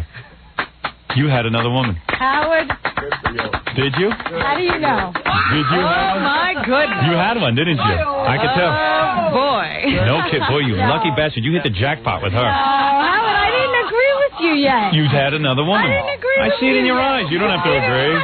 I see it. You have a very full body, and women were hitting on you. You figured you'd try it. You're They did hit experimental. on me. I'll agree to that. Yeah, I mean, you're gorgeous. There's no question about it. I mean, when she's naked, do you freak out? I've seen. I contain myself. And you can hold out sexually? He's good? He's good. Really? I'm sorry. I'm so sorry, Mom, but it's true. My nightstick just woke up. Are you My serious? mother's going to kill me. You can hold out. When you see her naked, you can hold out. I would be done in a second. No kidding. Well, you're twice the man I am. I can't believe it. So anyway, so what happens? You guys meet, and then what do? You go out on a date? No, actually, we didn't speak Somehow. for like... We met there. We didn't speak for 6-8 months. Yeah. 6-8 months. You don't talk to her? Right. Well, we didn't exchange numbers or anything. And you didn't have a boyfriend or anything? I did. You did have a boyfriend. Yeah. I can't imagine you. Man, you're hot. Look at her lips. Come here and kiss me. Oh, Howard. Not you, Charlie. I'm ready for something new. Oh, no. I saw you dancing with the guy the other night. Oh, did you watch Oh, the you TV look show? so cute. You get the E Network? Yeah. Yeah. You got pretty close with him. Hey, Very he was close. handsome. I like dancing with other guys. I might go to a couple of gay clubs tonight. So anyway, let me get this straight. You check her out, right? And she's hot. And you're looking at her in the station house and stuff, and you're checking her out like No, we don't work You don't together. even work in the same place. No. So How did you hook up with her again? We happened to be at the China Club one night. You went to the China Club you weren't there on official business. No, you were just hanging out. hang out. And what do you wear to the China Club? Forget about I don't it. remember. Not much. What was she wearing? Like a little mini outfit? Yeah. Mini outfit? Tiny outfit. Oh, you're kidding. When you're off duty. Was she wearing a bra? This body, right? Don't you want Yeah, to you show it off. Come on, Yeah. you put your gun in a situation proud. like that. I'd love to take you out on the town. Are you kidding? No gun. Not when I'm having Are you a good jealous time. type? I mean, you guys got to go crazy for her. Does she? Do you guys have a pool? No. In your backyard? No. You want to come over and swim at my house? Sure, anytime. Do you wear a thong? Yes. Oh. Now, wait a minute. At the China Club, did he know that was the same woman? No, I didn't. No. You didn't? No. Oh. So you went up to her at the China Club No, I and she didn't. blew you off, right? Actually, no. I just said excuse me, and I was getting a drink, and I started talking to her friend. Right. And then I recognized her. Yeah. You say, hey, aren't you that cop from Crown Heights? Actually, her friend started joking around. Oh, she's a model. She's an actress. I don't know. I've seen her somewhere, but then she said, I'm a cop. And I said, so am I. And then it clicked that we met over in Crown Heights. Really? Yeah. So then, we what do you... started dating after that. No kidding. Both Like, what did cheating you on do? our And your other half. girlfriends and boyfriends. Yeah. And what did you do? You just and then like you how do you make the move? You just say, hey, I want to go out with you. No, we just Let's get together for some drinks. Yeah, right. And where do you take her? Where did we go? The View, our first date. Oh. And then you get her on the sack that night. Took you to a nice How long place. did it take you to score with someone like this? Long time. I don't remember. Bull. But you got her the first night. No. No, we didn't. He didn't get you the It first wasn't, night? No, it wasn't the first night. Second. No. Keep going. How long does it take to get you? Did you kiss her the first date? Yeah, we did kiss. With tongues? Yeah. Got to second base? What's second base? I haven't heard that in so long. You know second What's base. that, up It's your the beautiful shirt? chest, up the shirt. I'd like to get my hands up your shirt. Not you, Charlie. Charlie, I don't know. So where'd you go, to the Ramada? No. You got your hand up her shirt on the second date? Wow. No. I don't remember that. You didn't. No. Remember, this is a legal questioning. If you raise your right hand, did you get up her shirt? Don't perjure yourself. Don't perjure yourself, because if you perjure yourself, I have to throw you in jail. You think OJ's guilty? I'd have to say Yeah, of course. Yeah. Of course, everyone does. Why did they go back in there for more evidence the other day? No, I don't know. I think they blew the whole case. You do? Yeah. You think they blew the case? Yeah, I told you OJ's gonna get off on a technicality. Oh, really? Already they're challenging the evidence that was obtained right after, in the first search, because they say it was an illegal search warrant. Oh, for goodness sake. Don't tell me that. Don't tell me that. With two people laying dead and butchered, they're going to let a guy off? I really think he was insane, though. Yeah, who cares what he is? He's definitely- insane. Give him the gas It chamber. wasn't planned. I like OJ. I hung out with the guy. We had a fun time. But give him the gas chamber. And it's funny you should say that, Howard. I meant to tell you that now that I'm reading about OJ more and more, remember the conversation you said you had with him at Trump's wedding? Yeah. It was all about women? Yeah. They said that's all he ever talked about. Yeah, we talked about women the whole time. Until my He wife walked over. only talked about women and golf. If Yeah. you got out those two subjects, OJ was lost. Hey, I'm with 50% of that program. I'm 100% on women. 50%. Yeah. Golf. Golf, I don't know about. Screw golf. Golf's for homos. But OJ was always talking about his women. Well, anyway. All right, let me get this straight. Forget about OJ. So, Carol could have been getting a call from. how many days does it take? Oh, no. So it takes a couple of weeks and you guys become lovers? Yeah, a few weeks. And the first time you make love, she disrobes. Are you like out of your mind? And you're like, I got to marry this? Yeah, I was. You were? I was like devastated. Devastated. Were you wearing a special outfit? Do you get into like a special outfit for the big occasion? No, I didn't, honestly. Because there was rarely girls know how It to make wasn't love. really planned. Really? No, it wasn't. And are your parents wasn't real planned. Jewish? Because he's not a Jewish guy. I'm not Jewish. You're not? No. You're Israeli, but you're not Jewish? Greek Orthodox. Greek. How'd that happen? How'd that happen? Phew, I don't know. But there's not many of us. I'll tell you Really? that. An Israeli Greek Orthodox. That's unusual. Yeah, well, make more of them. I'm not Israeli. Listen to me. I'm not religious at all, though. So let me get this straight. You get her in the sack. Here we go. And then, like, was she, like, wearing, like, a Merry Widow or something? Were you wearing a Merry Widow? I don't think she was wearing much. You were naked. Would you leave your shoes on? I don't know. No, she's taller than me to begin with, so we had to take the shoes off. Really? How many times do you do it? Like 6? Forget about it. Forget about it. Any real man would do it 6 times with her. Yeah. Easily. Easily. You're low. Right, Howard. right. You're low. That's why she dumped the other guy. Right, because you knew how to handle it. I didn't even. I forgot about the other guy. And you're very really horny, great. right? Seriously, I mean, I know it's your wife, but you're very sexual. I can tell. I am. I can tell. I am. You need sex. Oh, man. That's the perfect woman for me. I should marry you. You already have like 2 kids, don't you? I got 3 kids. Who cares? You've forgotten about them. I forgot about them. I want your wife. By the. So what happens? You send the it. issue. I got the issue. So you send naked pictures of your wife into Playboy? They weren't naked, no. What'd you do? How'd you get in suit. Playboy? You sent some bathing suit? Yeah. Who took them? I think our friends. We met friends on the cruise ship. You're on a cruise ship and friends take pictures of you and send them into Playboy? No, We had no, the no. pictures. We Oh, had you the had 'em. pictures, but they They sent them over to Playboy. Whose idea was it to send the pictures? Yours? Both of us. Charlie? Yeah, Who brought it up first? Charlie. Charlie likes showing her off. I think I brought it up. I think Really? I brought up Playboy. Yeah? But it wasn't like a plan of yours to become a cop and say, hey, that's a way to get into Playboy. I mean, you wanted to be a cop. I didn't even consider it. Right. I really didn't. I just went to the police academy. I figured, let me get college credits. I was in St. John's at the time. Right. I said, here's another 30 credits. I'm going to go to the academy. You wearing panties right now? Oh, you're not, are you? Howard. You're not wearing panties. Am. You are yes, not. I am. I can tell you not. You can tell your pants are too tight. They're not tight. Those are tight pants. This isn't tight. That's tight. This isn't tight. Those are not breast implants, huh? No, these are. Wow. They don't allow those on the police. Mommy gave me these. Can you imagine being that thin with breasts that big? That's a freak. You're a freak. You realize that? That's why she looks so good in those pictures. She looks great, man. Let me take a look at these pictures. Look at this one. And you don't mind people looking at your wife? No. No, you can. way. You know what I like? I What? like your wife in the panties. This one. In the panties with her legs oiled up. That's my favorite one. And her bra is pushed down so you can see everything. Oh, dear. And her legs are wide open for action. No, I don't know about that. That's action. You want action. I'm surprised you got married. This is a body that needs 2-3 guys at the same time. I didn't think I'd get married this quickly. Yeah, you need a heavy workout. Well, what did Charlie have? Yeah, Charlie must be good. He gives you the big O, huh? Yeah? Makes you see colors, does he? No. Fireworks. Fireworks. I like this one of you laying on the bed. Do you ever wait at home for Charlie in this position? Damn, Charlie, is she? In that. Are you living? Are your friends like out of their minds that you got her? Do you just stay home now? You don't even bring your friends over, do you? I bet you a lot of guys want to become cops now. They think this is going to happen to them. Yeah. Boy, are they in for a big shock. They just keep telling me, Yeah. you're the luckiest guy in the world. Yeah, right. You want to get her retired. You don't want her on the streets. Yeah, what is Honestly, she doing I out don't know. there? Yeah, right. You don't want to lose her. I don't want to lose. You want to quit your job already.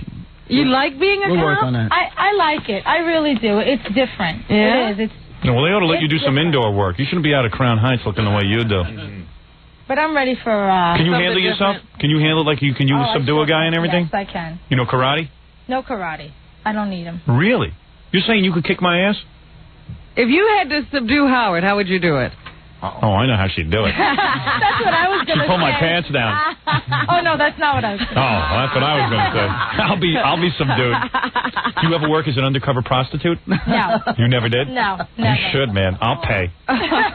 Everybody'd be screeching to a halt. They just Yeah, want to right. drive everybody to the See station. cars like bashing into each other. Because you ever see some of these undercover prostitutes? It's like, who's going to pay? They're guys, aren't they? Yeah. A lot of them are, I think. Yeah. They look it. Be great, you know? If Carol went out and did some of that undercover prostitute work and they arrest the mayor or somebody, you know? I don't care. I got to pull over. She's beautiful. All the city fathers. Yeah, right. I don't care if I'm breaking the law. If there are laws to be broken, I'll break them. I'm the mayor. If loving you is wrong, I don't want to do right. I don't want to be right. Oh, boy. Oh, man. I can't believe it. You need a workout. I'm telling you, for me. It's unbelievable.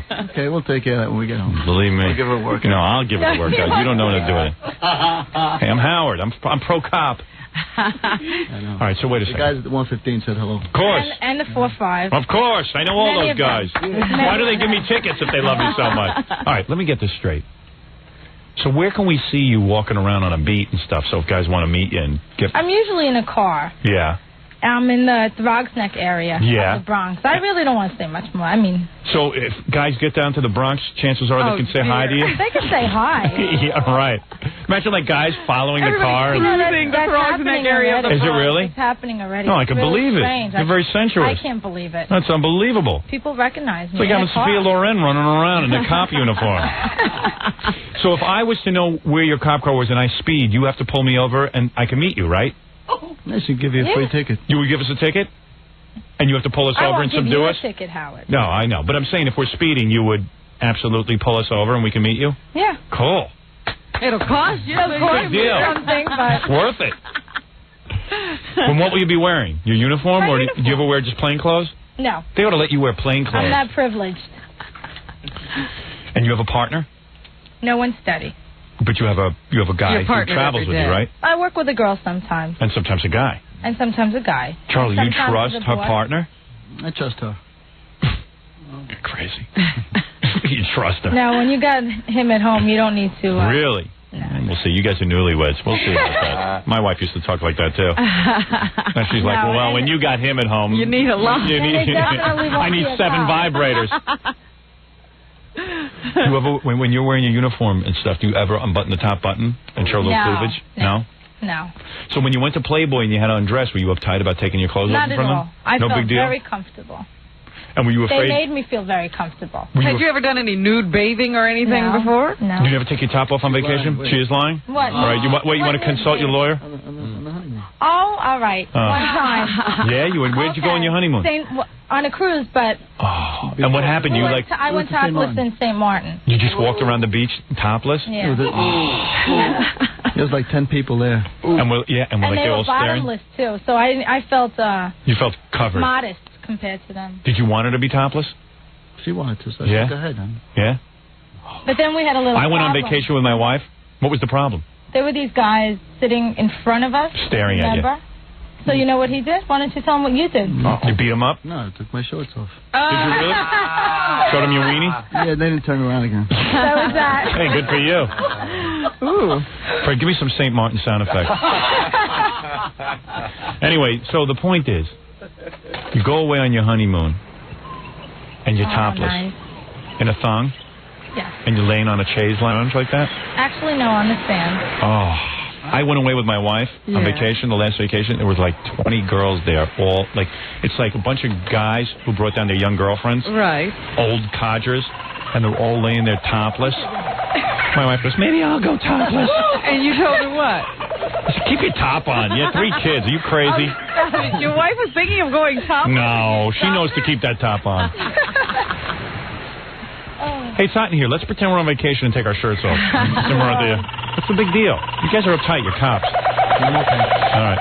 Keep your shirt on, Charlie. So anyway, so then you go over there, and weren't you afraid you'd be on your period or something during the Playboy shoot? Oh, Howard. Well, you think that's gross? That's something you got to worry about. You weren't on your period, right? I'm not going to tell you. Oh, come on. Were you on your period during the Playboy shoot? telling you, You were on your period. Judge yourself. She was on her period for the. Why would you say that? Please. What makes you say that? You were on your period. Do I look bloated? No, I'm just saying. So Weren't then- you afraid you were on your period? No, I wasn't. Do you believe this? You were not. You swear. Raise your right hand. No, I don't want to Say, I swear to. Oh, so you were on your I period. don't want to swear. I knew it. Charlie, she was on her period. I don't remember. Well, you were He there? wasn't there. I wasn't there. Are you on your period right now as we speak? You are, aren't you? That's horrible. No, it is not. Howard. That's wrong. I'm not. All right. I own my period. Does it matter to your sex life? No. You don't care? I'd have sex with you even if you had the time of the month. Why is he wearing little condoms on his fingers? Oh, Jackie? Yeah, what is that? I guess it is. He's afraid. He doesn't know where you guys have been. He doesn't want to guess anything. Hey, seriously. That doesn't affect your sex life? You guys even have sex during that? I would have sex with her on her period. I would. Carol, that's how attractive I think you are. Thank you, Howard. Thank you. You are too That's much. a nice compliment. I really It would. is. I don't care time of the month. With her, I do everything. And he satisfies you? Yeah, he does. He does everything to you? Really? And you're up for everything? Hey, you know, I feel good a cop got her. Yeah? Yeah, these guys get the They crap have a knocked tough out of life, them. You that's have a right. tough life. They do. They don't pay them a lot, and they get shot at. You put on a And blue uniform, now you're a target. Yeah, you are. So Constantly that's in good. trouble. I'm happy for you, Charlie. I don't wish you any ill. You bastard. Girls like this never looked at me. Yeah, you full of it. They always look. Oh, yeah, they look at me now. No, they think I got a couple of bucks in my But pocket. if he was a cop, Forget it. I'd still be out. I'd be in Crown Heights getting beat up by black I guys. have something to say about that. what? I see girls look at the ugliest cops. I just don't understand these women. Really? They just because of the uniform. Oh. It's got to be the uniform. Really? Because of fat, overweight, ugly cops. Really? And I see them being looked at, and I'm like, wait a minute. Really? And by attractive women. Yeah, there are cop Not ugly groupies. women. That's true. There are cop groupies. That's They've watched true. too many movies and I never stuff. met any of those. Really? Yeah, I'm sure you have. You probably have. They just didn't look good. Right. Right? They were probably You had scranky. to. You had to. No. I mean, Oh, boy. I can't imagine what it's like. What happens when you got brothers and stuff? I have 2 brothers. Did you ever bring her around and, like, the brothers are, like, looking at her? Like, Are they married? No. yeah. I bet your brothers look at her, right? My brother, one of my brothers is really good. The other one I don't have contact with. Oh, really? What, because he looked at her? No, he's not jealous. My other brother won't even look at the magazine. He won't? No, he won't open it. Not Really? in front of you. Yeah, don't worry. He's looked. There's no way. By the way, as we speak, sales manager Ed Moyer's out buying a cop uniform. He heard big fat guys getting looked at, so yeah. Getting looked at. Yesterday, I went into the candy store to get myself a pack of Big Red. And I walked in there and... What are those, tampons? No, Big Red is chewing gum. Oh, chewing gum, yeah. I knew she was on her period. Yeah, go ahead. Big Red. Big Red. Oh, terrible. boy. And I was attacked. By guys? Guys, girls, the people in the store. They're like, are you? Are you? Really? I had to run out of there. It felt so good. Yeah. It really did. You like the limelight. She's going to end up at Hef's mansion. I'm telling you, you're going to lose her. I was there already. Yeah, you were? Yeah. You're going to lose her. It was nice. You're going to lose her. You should never let her get in Playboy. That was a bad move. I'm telling you. That's so what? So at least he got her for 2 years. Yeah, at least. Yeah. Oh, Charlie. So what? You'll get better, girls. Maybe I'll get a Dodge Viper at him. Yeah, right. I promise. I promised him. Hey, did you get a lot of money? Did you get a lot of money from Playboy? What is this? I guess they're not supposed to discuss Let's put it the this salary. way. All right, is it over? I definitely didn't pose for Playboy for money. Really? For the money. No, it wasn't. Huh. Was it over 50,000? Hello? Yeah. It was? Wow. Well, I don't blame you then. Wish my wife could take off her clothes for somebody. She wanted to take him off on that beach. What is it? I don't know what she was paid, but I know just from having spoken to a lot of people who have done it, I would think that like 10 to 15,000 would be a high figure. For a cop to take the clothes off, they have to pay more. Because cops... I would risk losing my job for $10,000, $15,000. I say you got... May I take a guess? You can guess, yeah. $65,000. Bad guess, Howard. Ooh, 100,000. 100,000. Higher?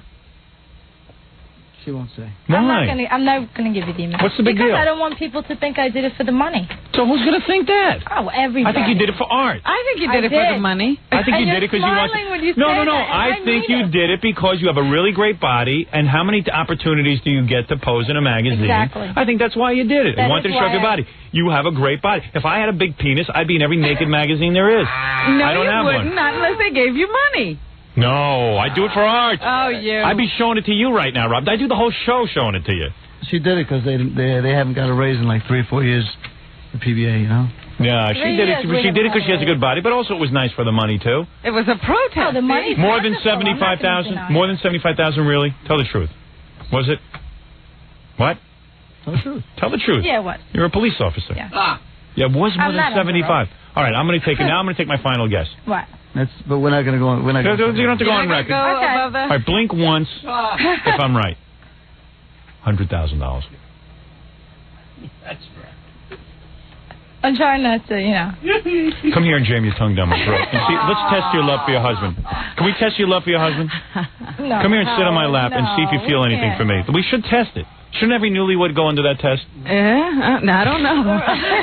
Keeping them out.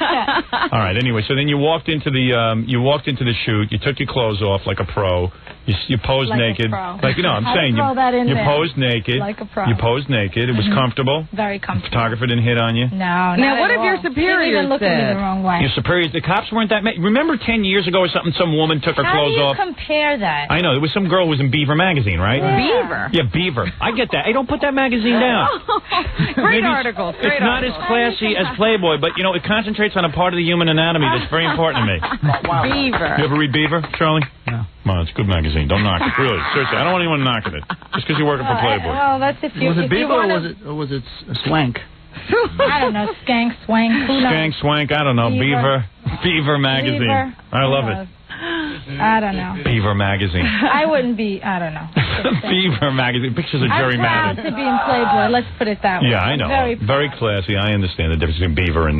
but the other one posed in Swank or Beaver or something. And and she got suspended from the force, right? Because they didn't know how to react. Oh, no, she got suspended. Okay. So now they know how to handle it when someone poses. You have a right to pose Yeah, naked. she lied on her application also. Yeah. So that was another thing. I did everything legitimately. Hey, Jackie, wasn't your wife in Vagina magazine? Just kidding, of course. She would never be on that. Every month. Every month. So you pose it, you made some nice money, now you're getting some attention, you'll do some promotional appearances and things like that, and then you're going to go back to being a cop? I don't see it. Are you off? You're not working? You're working I'm right working, now. believe it or not. Yeah. Has anyone on the force said anything to you about it? I've got only positive reaction. Really? Yeah. It's been great. It's been great. Well, I read something in me so much. AP yesterday that you were going to be disciplined, maybe docked a couple of vacations. Come here, I have to discipline I'm you. really upset about it. You're going to be docked a few days' pay? I don't know. That's a rumor. No one said anything to me yet, so you'll be fine. Everything is hearsay. You might need to be caned on your body. If they need somebody to cane her, I'll do it. Yeah, no, you're not doing anything. I'll do it.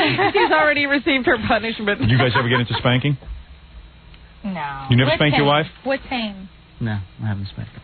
You have sex all three ways? No. You're not up for that? No. Seriously? Oh, you'd have to be doing that with me. See that, Howard? You'd have to be open to all. No, I can make you love that. Give him time. Give it time.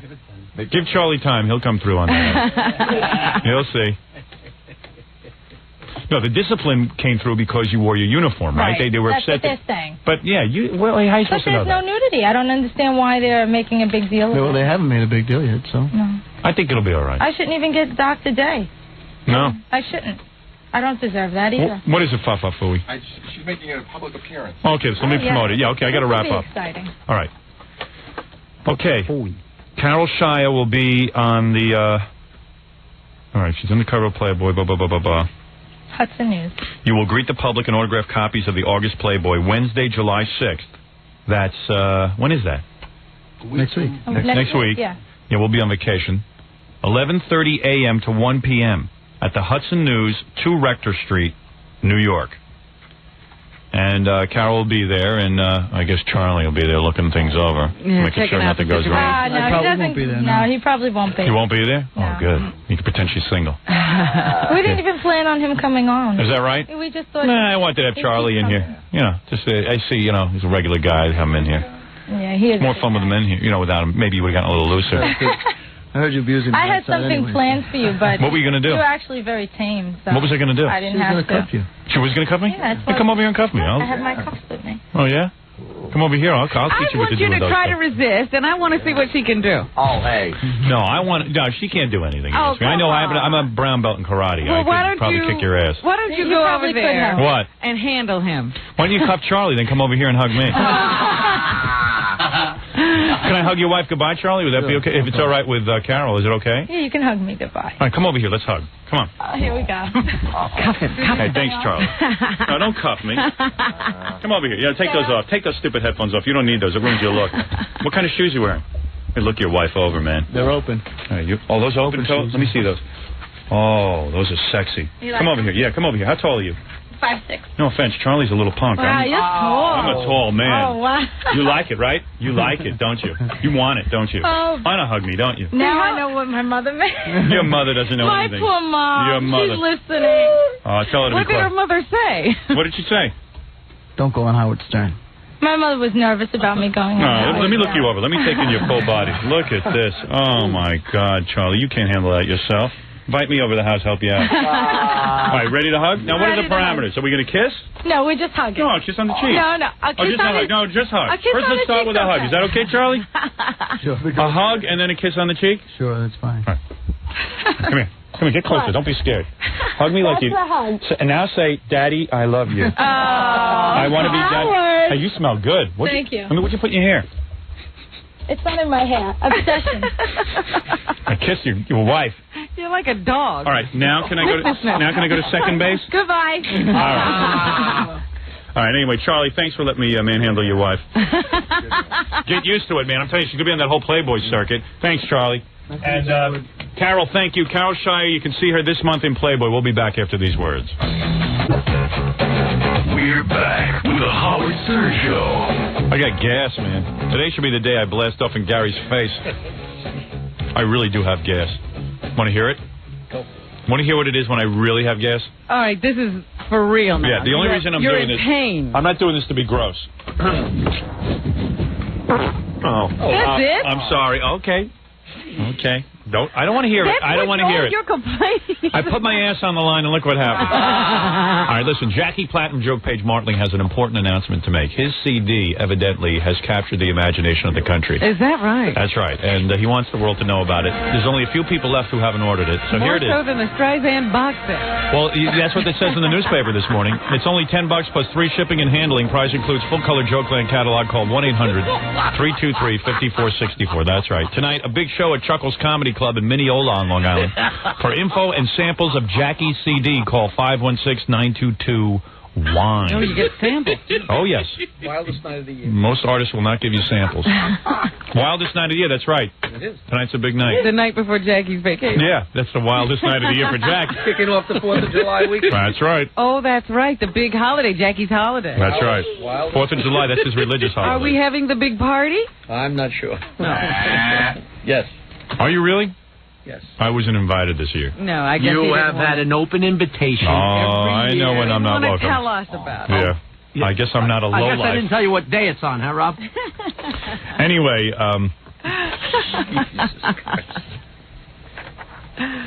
let's see here. Here's a couple. Oh, I got some great things to read to you. I got to do this, and I want to take some phone calls in just a second. But and then I got to play you Mark Harris's new song. Yes, you've been promising, and I haven't heard. I've only heard a little snippet of it, if you will. Here's a great cartoon I wanted to show you. This is, someone says, there's a picture of O.J. dancing in jail to his radio because he's listening to our dance party from yesterday, and he's screaming, "Yeah, it's all good," the MC Hammer song. It says even O.J. can't sit still during the Howard Stern dance party, and there he is. OJ at the dance party. Isn't that Obviously great? feeling a lot better. We have a lot of good artists. Situation. A lot of good artists in our audience. All right. And this one says, Howard, I really enjoyed your dance party on the E! Show, but not for the same reason as you after hearing the radio show the last couple of mornings. I was interested in seeing Gay Rich and Scott Einziger from E! Oh. Rich is cute, but Scott is a real turn-on. Boy, what I would do to him. A lot of gay guys writing in about Scott Einziger from the E! Network. Scott is going to become a sex symbol in the gay community. Scott emerging as one of the stars from our TV show. Yeah. Hey, who could predict? Well, we need all segments of the audience, so Scott will bring in the gay men. Yeah, so we're relying on Scott to bring in the gay men to our... so Scott... That's why he's here. Hey, where is Scott? Hey, Scott, how do you feel being a gay sex symbol? You're the new Matthew Broderick. How do you feel about that, man? Seriously, all these gay guys. It's not the coolest thing in the world, man. I'll tell you the truth, I always thought you were gay anyway, so what's the difference? But why, though? Because you're very... All right. You're very gentle. All right, you've said We that. were discussing it in the commercials. Everyone said, well, why do we always think Scott's gay? Because he's gentle. And he hasn't changed since he's been around all you manly men. Plus, he also wears, like, gay khaki shorts and all that kind of stuff. Once. Well, enough. And that was a huge mistake. And you're very neat and you're very thin. Guilty. You know what I mean? Well, you're thin. Yeah, but you're but not I'm neat. muscular at all. Who? Not you. Oh, I'm talking thank to you. Scott. We know I'm not. No, he's got a nice body, though. No, I'm not saying he doesn't have a nice body, but he's not trying to play up those muscles at all. No. He's very soft. Yeah, he's a soft man, a gentleman. The question is, if you were gay, would you go for him? Would I? Of course, he's a handsome man. Robin, he's a handsome guy, right? He's cute, yeah. But he Thanks, fits Robin. that gay... Like, Robin, any gay guy would be proud to have him on their arm. That's the nicest thing you said to me in the past 2 days. He's the kind of guy you'd make your life mate. You know what I mean? You'd have a relationship with him. First of all, he's a nice guy. You can take him home to mom. He's nice and trim. Trustworthy. Yeah, he's trustworthy. He's not flamboyant. Yeah, I think he'd be faithful. You know? He doesn't have ARC or AIDS. You could take him anywhere. He's HIV negative. You know what I mean? He's perfect. Probably a good cook. Right. Oh. I was telling a friend of mine the other day, I said, gee, Scott is a real homophobe, I thought, because he wouldn't even touch the gay guy's hand and stuff. Yeah. My friend goes, really? Yeah. I go, yeah, he really is. He goes, you mean Scott the engineer? I go, no. Scott Einziger. He goes, Scott Einziger? Of course, you know why. Very feminine. He's probably a closet homosexual. You know what it is, though? He probably... No, just some guy I know. He probably gets hit on a lot. Yeah. You get hit on by guys. No? Really? No. By the way, he has a girlfriend and everything. Is your girlfriend proud that you're the new gay sex symbol? Yeah, really proud. Anyway, it says, but what I would do to him, according to this fact. Look at what you're doing to people out there, Scott. You're bringing in all the gays. What I would do to him, my only complaint is that you only showed a glimpse of him. Well, guess who edits the show? That's not true. All right. If you say so. I would split him like dry firewood. Oh, that's not I really wish he was on longer. I would love to see him in either a jock or a thong. Ooh, Scott. Can we look forward to that in the coming weeks? So. Hey, do you love your network or not? I love it. All right, well, then get Maybe yourself we'll a have a job. little swimsuit fashion show with Scott. Yeah. Can we have the Scott Einziger swimsuit fashion show? I'll consider it. All right, very good. I think that would be excellent. To this guy, you're like that Playboy cop. I would like to see him in a jock or a thong. Please keep that ugly turd Ralph out of the studio. Signed, Gay and in the closet. Well, there you go. Trapped in a closet. All right, thank you, Scott. Good luck to you with your new career as a gay sex symbol. The Scott fan club will be meeting. You know, Robin, let's not even talk about that. Let's read this fax. This is more important. This is out of Cleveland, Ohio. What could be happening in Cleveland? Right here in the newspaper today, Robin, we have... the Cleveland Plain Dealer? I have been calling our station in Cleveland, trying to find out what is going on with the guy who cut the wires to our broadcast. Yeah. They call back and they give us all the information, and then we say, okay, can we go on record with this? They go, oh, no, it's all rumor and stuff. So we don't have anything to report to you. So finally I get a newspaper article here. I think it's 3 days old. It says, man indicted in sabotaging of Stern show. Okay. A Cuyahoga County grand jury yesterday returned a 3-count indictment. Ooh, 3 counts. Against the WMMS FM 100.7 assistant engineer accused of knocking radio shock jock Howard Stern off the air. William J. Alford, 30 years old, of Lakeshore Boulevard in Cleveland. Well, you never break the law. They give you a address. Was indicted on charges of disrupting public service, possession of criminal tools, and breaking and entering. Police said Alford is accused of cutting cables on a satellite feeder wire June 10th as Stern gave a national broadcast from the flats as part of a promotion for WNCX. Stern show was off the air for 5 minutes.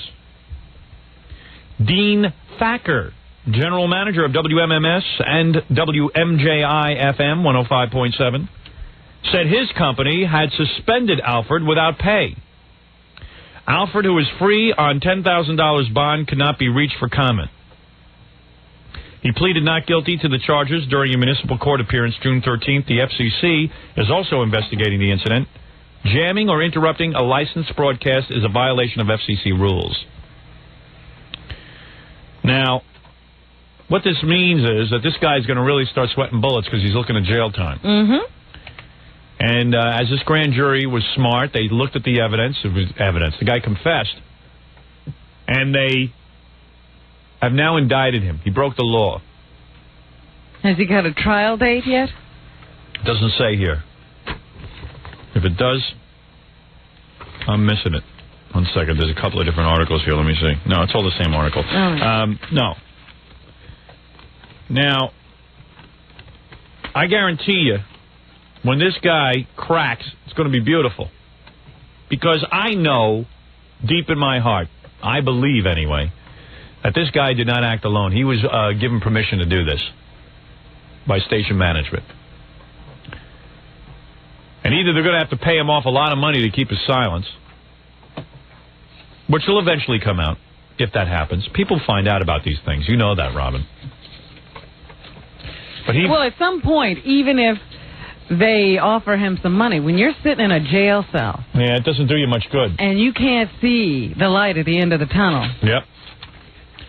It gets awfully lonely. Yeah. Well, I think that, the judge has got to throw the book at this guy in order for the law to actually be upheld. Because, that's what I'm hoping. I'm hoping we don't have some judge come in and say, oh, this is a frivolous, silly little crime. Right. That really has no consequences. So let me just give him a couple of hours of community service and tell him not to do it again. Let me tell you something. WMMS is such a lame radio station that they're now in the business of telling their listeners to get this free street magazine, Scene Magazine, and steal it and bring it to the station so no one can read it because the station has been very pro my show. And let me tell you something. That's an act of vandalism as well. And acts of vandalism can't be tolerated. At some point, if you're worried about an influence on children, if you're telling people to go vandalize things, and you're telling people to go cut wires, or you're telling them to go fly helicopters over a crowd of people, and you're causing dangerous situations, these people have to be disciplined. These guys own a radio station. That's a privilege in this country, and the radio station should be taken away from them. That's how I feel about it. So we'll see what happens out of all of this. It's not over yet. It's just beginning. And we have to take a break, and then I'll take some phone calls and play you Mark Harris' song right after these words. We're back with the Howard Stern. We have a lot to get to because we're going to be on vacation soon. I want to... Fred reminded me we promised to show Fred's paintings. Jackie, Fred, and I went through a painting period. It was very brief. Oh, well. Hey, listen. Meanwhile, you wanted one of those paintings. And I made you one, and now you want... You didn't ever make me one. Well, you wanted... I will. I wanted the one you gave away. Yeah. So, hey, Gary, maybe bring him Fred's painting. It's so good. Fred is really quite good. He's like Sylvester Stallone. He is an artist. Yeah. Sylvester Stallone is known primarily as an actor, but can paint. Right. Yes. Fred is primarily known for whatever it is he does over there. I think I paint better than he does. Yeah. So I want to insult making Gary carry it in himself. Yeah, I know. Because it is a painting of Gary. You know what I want? I want Gary to stand sideways while I show that picture to the camera. I was very inspired one day when he was sitting there. Gary is Fred's favorite subject. Let me just go through a couple of things here, a couple of items, because we have to rush along. We have to get to news, and also Robin's God is coming in. Robin's God? Yeah, God will be. About? Robin prays to a woman named... I don't pray to anyone. What is the woman's name that you pray to? Marianne Williamson? Marianne Williamson. I don't pray to her. This is her Jesus is going to be here, and we're going to find out. We're going to find out what Jesus does for Robin. Robin's Buddha's coming. Robin's Buddha. So I went to a couple of lectures. Well, does that make her my God? I listen to you every day. Haven't converted to you yet. I heard you bought Yanni records. Robin's God will be here, and Robin's God is also the God of Elizabeth Taylor and Oprah Winfrey. Well, I'm in good company then, right? If I have to have a God. I'll take your God. I'll get her in my lap in 5 minutes. I'll be making out with her. If you're not my God, no one is. You got a horny God. Else have any influence over me? Does she have sex, that God of yours? Yes, of course she does. How do you know? She's a woman. No, but isn't she celibate? Or none? No, I don't know that she's celibate. Well, I'll find out. I think she's dating. She's relatively young and cute, if I'm not mistaken, Yeah, she has a child out of wedlock. Oh, really? What kind of God do you pray to? Pagan, a cute one. I think she's Dionne Warwick's God, too. No. She helps her predict the future. Then I got to abandon her. Yeah, right. Dionne Warwick's wacky. Not only, when you see somebody endorse the psychic hotline, you know that's wacky. And then, who's the first one at OJ's house right after everyone's convinced he just killed his wife? Who's driving up? Who's driving up to the gate with those big nostrils flaring? Dionne Warwick. Nostril Damus. This is not a good sign. The Damus of Nostralatus. That's right. This is not a good sign. Yeah. When you're the only person who believes in you is Dionne, OJ. Yeah. Dionne Warwick. And she's fooled by anybody. So we'll meet Robin's God in a few minutes. I invited her on because she's Robin's God. All right, now. Well, just because I made a personal entreaty is no reason to think she's We'll find out what's going on. Hey, do you have Fred's painting? Right in front of me. All right, hey, do me a favor for the camera. You got to do this. I understand. It's so funny to make Gary bring in Fred's painting of him. This is a bonus because while we're on vacation, they're playing all new shows on the E! Network. Here, come here. Take the painting and stand next to it. And I have to say, Howard, Fred drew this a long time ago, so I don't really look like this anymore. Yeah, right. Don't show it yet. wait. Now, it's wonderful. Here, hold it. Turn sideways. Yeah. Is that the right side? That's right. That's good. Right. And what am I holding it up to? Hold it straight out. Now turn sideways, just like in the picture. No, look that way. Straight ahead. That's it. Gary. He doesn't know sideways. I don't look like that anymore. His hair is longer now. Let's see. Hey, you don't look like that. Oh, yeah, his hair had been shorn off. Is that the greatest? Wait a second. There's another one. It is probably the... Oh, you have another... Who's painting, mine or... Jackie's. Oh, this is Jackie's of you? Go ahead. There it is. There it is. Jackie's really annoys you, I know. Now, is that the hair The teeth are silver. Those are beautiful paintings. No, that's my mustache. One day, now that we have a TV thing here, we can do a auction. We can just sell these things off. Wonderful. Yeah, if you We'll want raise money for somebody. I like for us. You know what, Fred? Screw somebody. You know what Fred really captured on my picture that I think is amazing? Yeah. How I don't shave the hairs on the back of my neck. Yeah, turn to the side so we can see that. Well, You I just got a just got a haircut. You would shave the hairs on the back of your neck? Yeah, of course, that's my wife's job. I have a little clipper. She does it every 2 weeks. Yeah, what a lucky woman. She gets to have your baby and... Shave your hair. Honey, do you want a water pick or should I shave the hair on Here's the a back picture. of your neck? Well, as long as you bring that up, here's a picture that a listener sent in. It's a beautiful color picture of Gary holding his new baby monkey. Baby Bowie. No, Baby Bowie. Dada Dummy. Dada Dummy. Look at that. In the, Come quick. That is cute. Baba Booey. There he is. There's okay. Everyone gets in on the fun. That's nice. All right, wait a second. Let me do a couple of things before God gets here. Oh.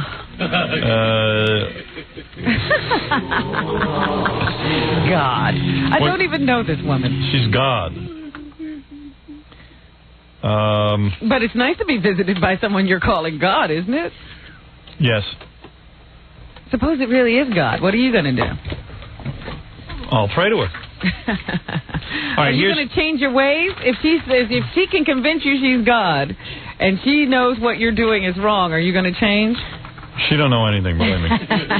I'll tell her what she doesn't know. Hey, here's something I got to read to you, and then I read to you. It's just a point, and then I'm going to take some phone calls. But you know, I am someone who has been gone after by the government. Yeah. They say what I do is obscene somehow. I still haven't caught on to what it is I'm doing that's so obscene, but the FCC and the Elite Modeling Agency both think I'm obscene.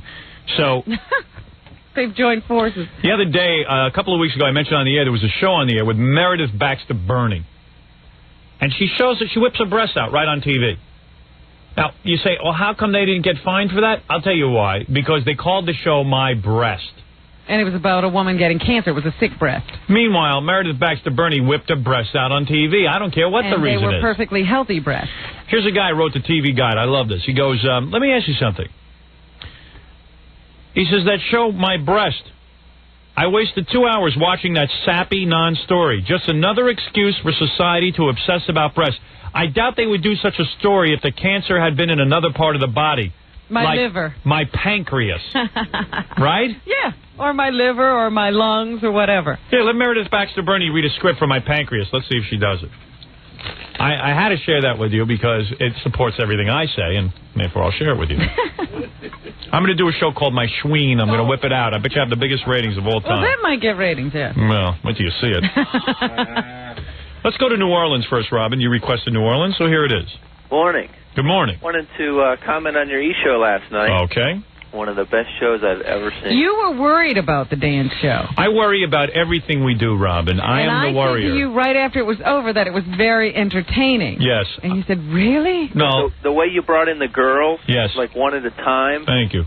You could see them a little bit out in the hall, but even though you couldn't really make out a few of them, the surprise to see who they were, it was great. Yeah, thank you. You know what? We're getting just a lot of great reaction to the E-show. Robin knows this to be true. I have for years said, let's put the radio show on TV, and I met with a lot of resistance on it, and I have to say that I am very proud of the E-Network. They understood the potential of the program. I always felt these that are innovators, you know, these people at E. Yeah, I swear to you, I used to watch The Tonight Show, and I'd say, our show is more visual than The Tonight Show or, I don't know, Regis and Kathy Lee, any of these shows. And quite frankly, we don't put any effort into, really playing to the camera or anything like that. We just want to sort of capture the essence of the show. Well, that was the whole idea, that what was going on in here already was very visual. I was surprised they let you... Or however they do it, how they let the girls in the bikinis on regular TV, and because it got a little risque there for a while. Yeah, well, don't forget they're a cable channel. Yeah, and, that's true. I was annoyed by one thing. They were in bathing suits. One thing kind of got me upset. What was that? Miss Howard Stern. What about her? God, she's a pain. Hey, by the way, spoke to her managers last night. Yeah. She has managers? They never said anything about her. She was telling me her manager told her not to show her bikini top and not to wear a bikini. So I spoke to them last night. They said they never said anything like that, which means Corky is probably leaning on her heavy. I don't know what it is. Well, I think that, it's enough with Miss Howard Stern at this point. She loves me. I know, but she is a pain. Ronnie, the limo driver, told me, we were in here, we had about 20 girls, and I explained to her, I said, listen, I can't be next to you every minute. So I was talking to Amy Lynn or Tempest or someone, and she was all the way down by Ronnie. And she was back here, yeah. She said to Ronnie, I have to get near him. I got to get over there. I don't believe it. I can't believe I'm here. I got to get over there. She just elbowed her way through and pushed her way. Yeah, at the end when you were dancing with Camille, somehow she was behind you. Yeah, oh yeah. It looked like on camera that she was looking like at everybody else or at the camera to show them or to see that, make sure that they saw her next to you. She pouts a lot. Yeah, she pouts a lot. She whines, she pouts. Yeah, it's like she might as well be Mrs. Howard Stern. And then you go out in the hall and there's a kid throwing a tantrum. Well, that was weird too. I mean, they really should stop bringing the kid. I like her, but they should stop bringing the kid up here. You said it a million times. I mean, her husband and her kid have to, it's just weird. If she doesn't bring the kid, she can't get here because her husband has to drive her, and they can't get a sitter. It's like a whole thing. No, I think she should stay home. Do you realize what today is, Howard? What's that? Exactly 6 more months to New Year's Eve. Is that right? So she will have to give up that title. What if we don't throw a New Year's show? Now we have to throw a New Year's Eve show just to get a new Miss Howard Stern. Have you thought about other places you want to go for your show, for the next New Year's Eve show? I don't know. What do you mean? Maybe like New Orleans? Oh, that's right. We're not allowed in Newark. Oh, that's right. Yeah, if anyone who picks up our tape, by the way, and by the way, that's another tape that gets really good reviews. In fact, did you notice on the E! Show there's a poster behind Robin's head? Yes. That's the poster I have it. We have with 1-800-52-STERN. I ordered it. It's fantastic. Yeah, it's a lot of fun, and the tape is really good. Weren't you surprised by the quality of the paper? Yes. And the tape, what'd you think of that? The tape was, I expected certain things, and then I didn't expect certain things, so it worked out really well. Yeah, I wanted to give you new stuff, so, it's there, so... Yeah, it's not a repeat of the pay-per-view special. Yeah, and actually, they were talking to me yesterday about actually discontinuing the tape at some point, because that's what we do. Getting close to that time, And then they become collector's items, so it's getting close to that time. So 1-800-52-STERN. They have to be 18 or older to order. It's $39.95, and brought to you by Infinity Ventures and me. 1-800-52-STERN. Yes, Gary? The big news is that God has arrived. Oh, God's here? See you, guy. God's here, Robin. She shakes hands like God. Does she? How does God shake hands? She grabs grab my hand, and then she puts her other hand over it. Yeah, very sincere. Very warm. She is a very warm person. A lot of people think she's God, Robin included. I do. Would you ask You're me? very into it. Didn't you go see her talk somewhere? I told you. I am a news person? I hear about a person who's getting a lot of buzz. I have to go see who they are. You went more than once. How come you're not at the O.J. trial? I am at the O.J. trial. He's getting more press than she is. I can't get close to the O.J. trial. Hey, dude, thanks for the call. All right, thank you. All right, man. Glad you liked the E! Show. In fact, I heard that Marianne was saying some things about O.J. I don't know exactly what she said, but I heard she had some comments on that whole situation. She's really become like a big deal, Marianne Williamson. Maybe I'll take a break and then bring her in. You better ask God what you're supposed to do. Can God wait through a break? Yes, absolutely. God came a long way to be with you. I know. God flew in from where? Yeah, but it's easy for God. I see her with Larry King, and Larry King treats her like God. I'm telling you, a lot of people pray to her. Nobody prays her. She doesn't ask anybody to pray to her. You told me you like candles to her. Oh, wow. You are full of it. You told me. You are full of it. I like candles to bubble baths. Oh. Isn't she the god of seaweed? Did she teach you anything? She gave you knowledge, right? Personal knowledge? No. She is just a very good speaker, and she... Does she lift your spirit? Yeah, she lifts spirits. I would say she does that, yeah. Did she help you to look into yourself? No, you helped me to look into myself. Do you like if you hit if you take a hammer and hit your finger with it accidentally? I don't say, oh, Marianne. You don't? All right, let's take a break and meet Robin's God next. Oh, here we go. Right after these words. We're back with the Howard Stern Show. Yeah, good. That's what I like. I like to be back, Robin. All right, I know Robin's excited. Robin, do you have to prepare? What? Oh, should I do a few ohms or something? God is about to walk into the room. Robin's God. I don't know how I even got to be a part of this. I just remember you used to go to her classes. I went to a couple of lectures. Some of my friends went to see her, and they thought she was really good. They told me about it, and I went to a couple of them. This is Marianne Williamson. I see her. Hey, Marianne, how you doing? Oh, yeah, you are cute. Not bad at all. She's cute. God is cute. Good morning. Yes. That's what you say to God? Gee, you're cute? If God looks like that, I'll get religious. I'm going to get very religious. I didn't realize you were this happening. I didn't realize you were this petite. Because I seen you on Larry King. Did Larry hit on you? Dear God. Whoop. Larry, what is that silence? Larry made his move? Oh, he did. Did he? What did he say to you? How did he do it? Did he go? Did he say? Look at Marianne. God made you, and you made yourself in a very nice image. Hey, you're really cute, very wholesome. Girl next door. Thank you. So are you? Were you like a flower child or something? Yeah. Were you seriously? Yeah, totally. She's kind of like Sally Kirkland into like Mother Earth. I don't think she's like Sally Kirkland. No, I don't. I mean, I don't think she's that. But I mean, it's kind of cool, that whole religious thing. I'm into that too. I'm very religious. I'm very spiritual. Let's put it that way. Yeah. Robin, aren't I? Not religious. You are spiritual. Yes, you are. Aren't I spiritual? Yes, you are. Yeah, so can I get in your pants? Is that all it takes? Did Larry King say that? I'm spiritual. Can what happened? What are those digits? Yeah. I'm very spiritual. Now what's your number? So he hit on you. I knew it. You'd be his type. You know what I mean. Female is his type. Marianne, this is radio. You have to talk. I know. What are you doing? Are you nervous? I can't say anything about Are you nervous? Larry You're God. King. What do you got to be nervous about? Well, would you I'm clear not this up yet? God. Are you God? I'm not You probably said, God. if you're God, can you restore my hair? Just on the chance that you are God. I'm not God. Yeah, you're into like spreading the word on miracles. Could you turn this bottle of water, the one there, into wine so Jackie can have a drink finally? No, I couldn't do that actually, but that's the miracle I need. Yeah. You know what we ought to do, Robin? Yeah. I see What pay-per-view should we special. The Dalai Lama versus Marianne Williamson. No, there's no verses. In a arm wrestling match to see who really is God. And you and the Dalai Lama go at it. And I charge like what, $19 for that? I'd pay. Have a cute few undercards. You were naked on the front of your book, right? No, I was not. That was a naked model, I thought. Oh, that was a model? It was her. I didn't think it was her. Yes, the Joyce Tennyson photograph. Yeah, you were that naked. That was not me. No, that was not me. Did they give you a hard time about having a naked woman on the cover of your book? Yeah, a lot of people did. They wouldn't display her book. Yes, a lot of people did. I was nude on my book, and they were giving me trouble. Yeah. And I have a gorgeous body. I mean, I really am to be worshipped. This picture I thought was a gorgeous body. It was a beautiful picture, you know. But people did have a problem with it. Oh, that's good to hear. At least it wasn't just me. For a change. Yeah. So what's your story? How'd you, you must have a ton of dough. No, well, no. A lot of people believe in Marianne. They don't even her message. No. What is her message, Robin?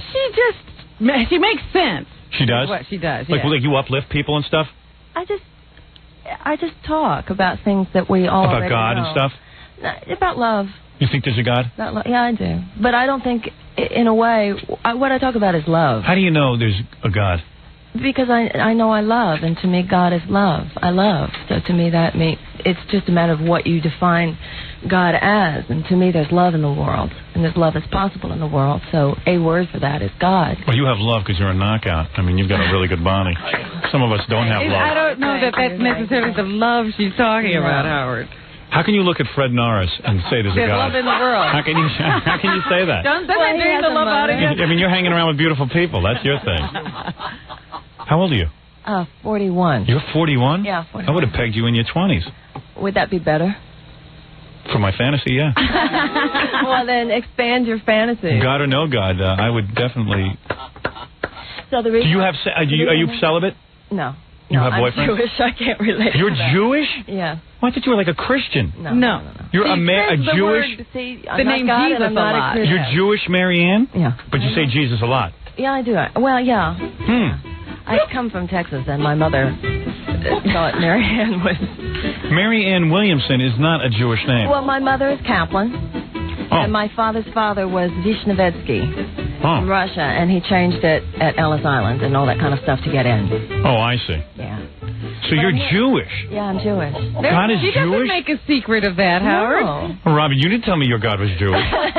Nor am I God. You're not, well, Robin, your God, all right? She started, like, espousing your views. Excuse me, when did I do that? I don't know. You were walking around talking about love or something. Yeah. For a few days. That's a terrible thing. What was bothering you, Robin? How did Marianne help you? No, nothing was bothering me. Something was bothering Yeah, you. it's not about, broken people being fixed. Oh. In a certain way, I'm similar to you, Howard. Oh, really? I'm similarly irreverent in my field. Oh, Would good. you say that? Yeah, I would say that very much so, yeah. Good, let's make out. I didn't realize. I thought you were into a whole God thing. Oh, mellow out then. So the reason I'm here Yeah? is... Oh, yeah, you're promoting something. Yes. I mean, you actually are appearing somewhere. Yeah. Now, Robin, you've been to these... This is not what she normally does. No, I've not never at been all. to anything like that. What is this you're doing? Well, it's Sunday night, July 3rd, at Lincoln Center. I'm joined by Verdine White of Earth, Wind & Fire and Christopher Where'd Cross. you dig him up from? I love Earth, Wind & Fire. Is that right? I love You that are? music, yeah. Do you love the music, or are you of the earth, the wind, and the fire? Is that what it is? And the water. And the water. So the guy from Earth, Wind, and Fire. Christopher Cross. Right, Christopher Cross. What Where'd happened you to dig him? him up? And the New Jersey Mass Choir. And we're doing a... Are you going to sing? No, I'm not going to sing. They're going to sing, but I'm not. But what it is a sort of... And will you speak? Yes, at Lincoln Center on Sunday night for July 4th weekend. Hey, would you give me a private consultation? Yeah. I need some help. Absolutely. Really? What's your problem? I don't know. I'll think of one. Yeah. Where do you do the private consultation? We need to be alone. Various places. It'll be a miracle. We can do that if we can talk about Sunday night. You attracted to me at all? Huh? You Yeah, you're cute. You think so? Yeah, cute. I can't believe you're here. I mean, you did, what's her name's wedding? Elizabeth Taylor. Elizabeth Taylor. What's going on? You're on the outs with her? No. Why would you say she's on the outs with Elizabeth Taylor? I don't know, the way she made the face. No, I didn't make a face. No, I don't know. You looked a little... She's lovely. Is she really? I think she's whacked. I think thought she's the that was biggest kind phony. of odd. Do you really think they're in love? I mean, No. do you have that requirement before you perform a marriage? You think they're in love? They have been together for 4 years when I met. I bet she'll be divorced within a year. I don't think so. I No? do. You think this one will last for Liz? Absolutely not. I think she's as wacky as a bedbug. That's what I think. I wonder what she thinks of you. I mean, Howard. anybody who's been married as many times as Larry King hit on you, didn't he? Tell the truth. What did he say? You got to tell me. That guy drives me crazy. He goes, can I give you the move? Just tell me if I'm right. Just answer yes or no. Yeah. So, would you like to get together? Because I believe, I'm very interested in what you had to say tonight. I don't think he expressed that much interest in what I... Oh, really? I mean, Would you like to get to know me better, Larry King? There's chemistry between us. Did he say that? Did he say there was chemistry between us? No, he did not. Just a drink and dinner? He invited you out to dinner. There's no There's fun nothing in that. wrong with that. Did he really? You know the nerve of that guy. How old is that guy? Oh, 50-something? Yeah, and 60-something? she might be 41, but she looks like 30. You got a body. What do you jog? Swim. You swim? Yoga. I can tell. Yeah, that would fit into the whole thing. Swimming and yoga. That's what God would do. You're very, I can see Larry thinking he can get you, but you're not going to go for it. You got your own money. You don't need his stupid money. Stupid Larry King money.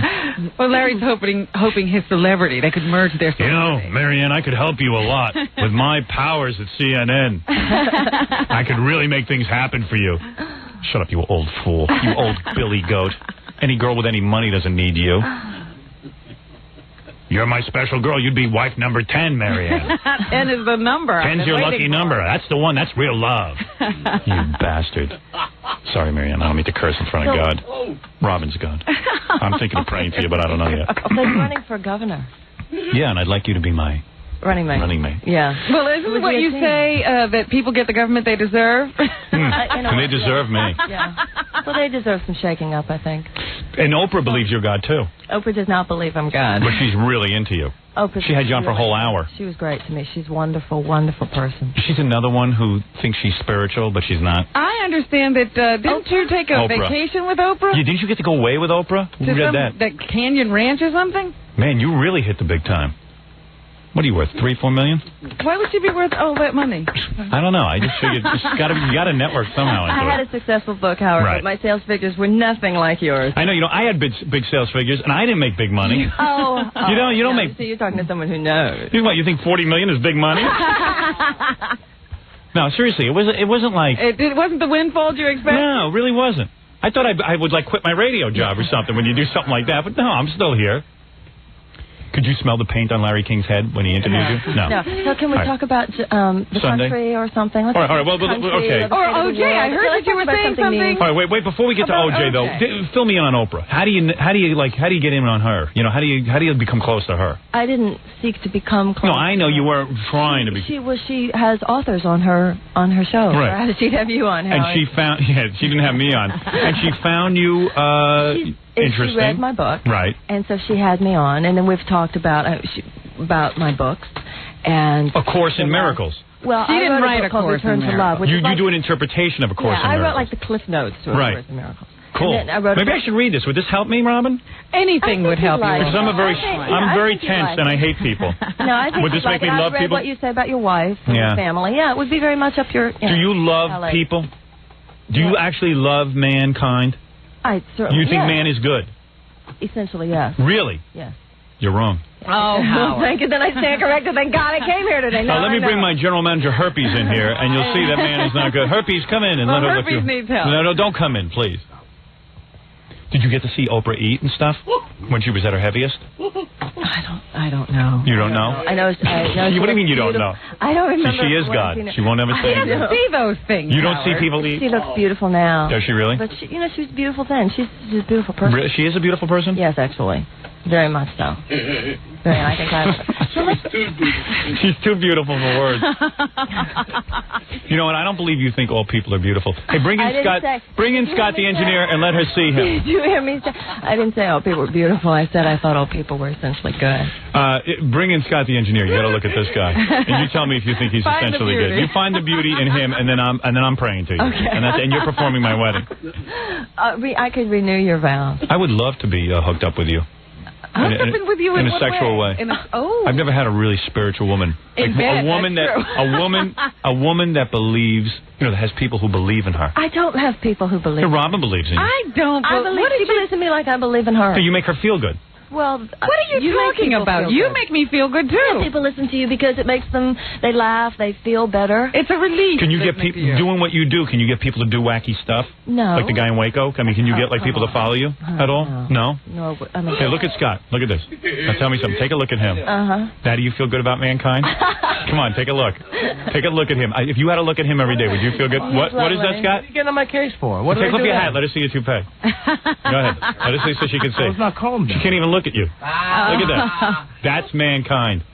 Fat, smokes. Is she going to help me? Ugly, bald. Look at him. He needs a consultation. Would you speak with Scott privately? You would? Scott, you need to talk to her. Seriously, she can uplift you. Consultation with you. Oh, I want a private consultation with you. Okay. Cool. Uplift his wig. Yeah. Nice meeting you. I can see why Larry King went for you. You get hit on by a lot of guys after you give her service? No. No? No. She doesn't hang around.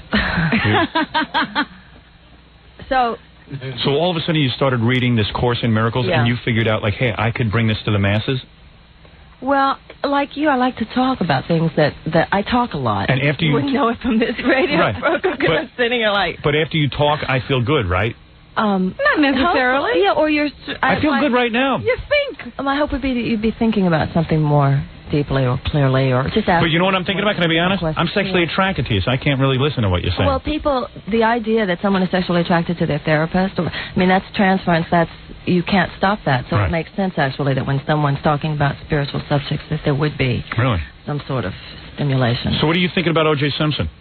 Someone said you had a whole thought on that. No, my thoughts on O.J. Simpson are certainly nothing unique. I think that the situation is, as tragic as it is, has a positive effect in terms of people's awareness of wife abuse and stuff. Crisis, yeah, absolutely. You know him? You have a party with him? No. No? No, I haven't. You know a lot of celebrities, though. That would be good. I wish my wife would meet some celebrities. She's got. Well, if you let her out of the house. Speaking of abuse. Yeah, that's not abuse. The woman wants to be there. Well, that's part of the sickness of a lot of abused women, though. It's that there's a certain level of abuse. I'm an abused husband. Oh, you're sounding like OJ. My wife won't even buy me salsa sauce. But in all this business about abuse, that has been coming out. How many husbands are abused? Yes, I am one of them. We're going to put you in a support group. That's why I need your help.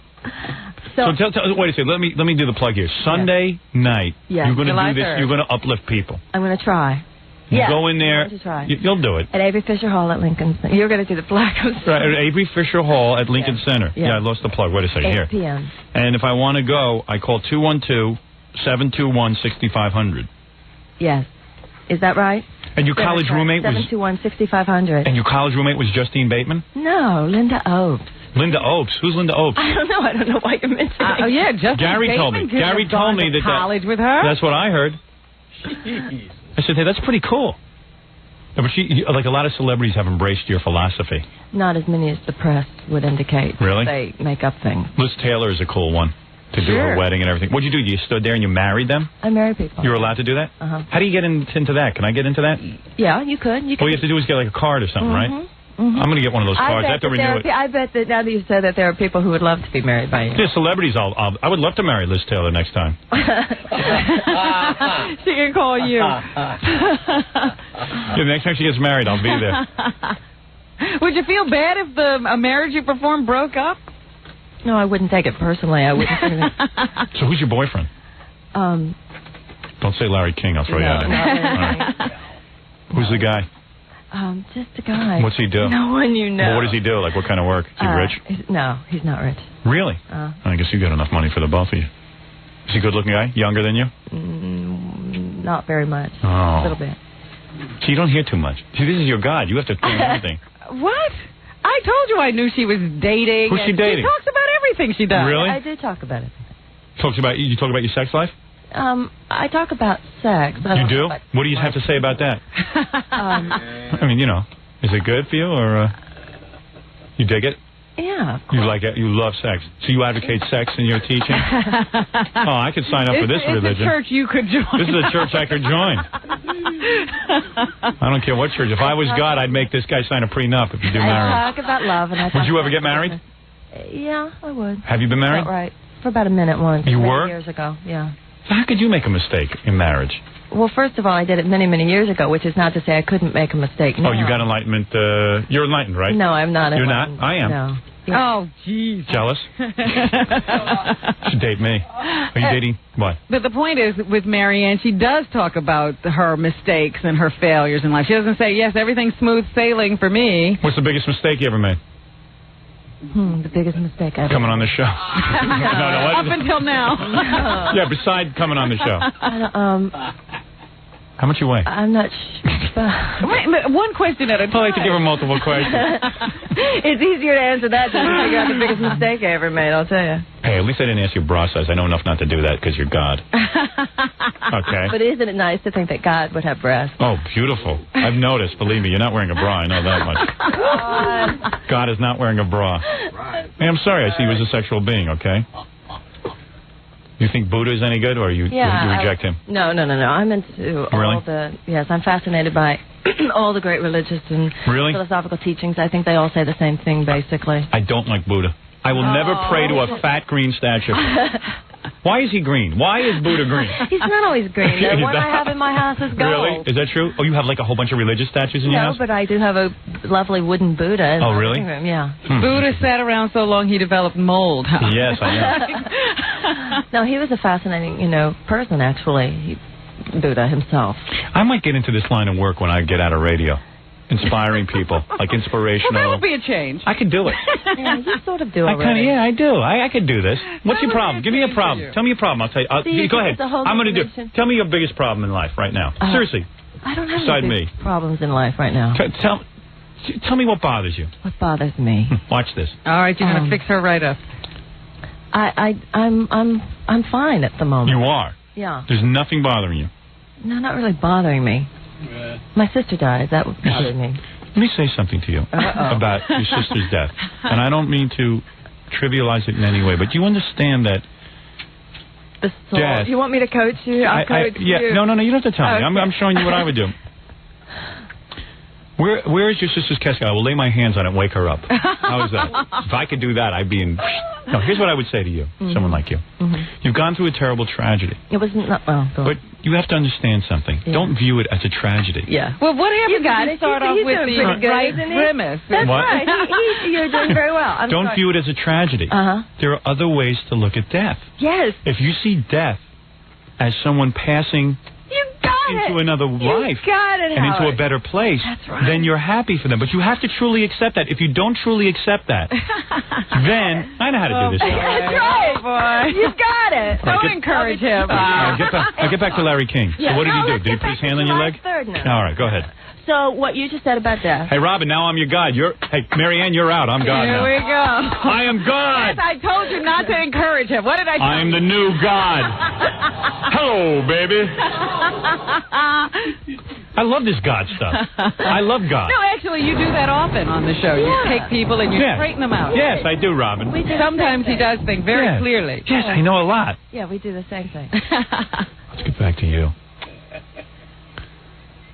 Obviously, I'm not that interesting to you. You said, let's get back to you, and then there was complete silence. So, like, a lot of guys hit on you because you're into this whole God thing. Maybe they're afraid. You asked me if they hit on me. Women hit on you? I bet you women hit on you. No. You've never been hit on by a woman. Well, I live in Los Angeles. So you have, haven't you? You admit that? Yeah, I You reject that whole lifestyle, or you no, accept I don't reject anybody's. I don't reject. I mean, so you would never go to bed with another woman? May I ask that?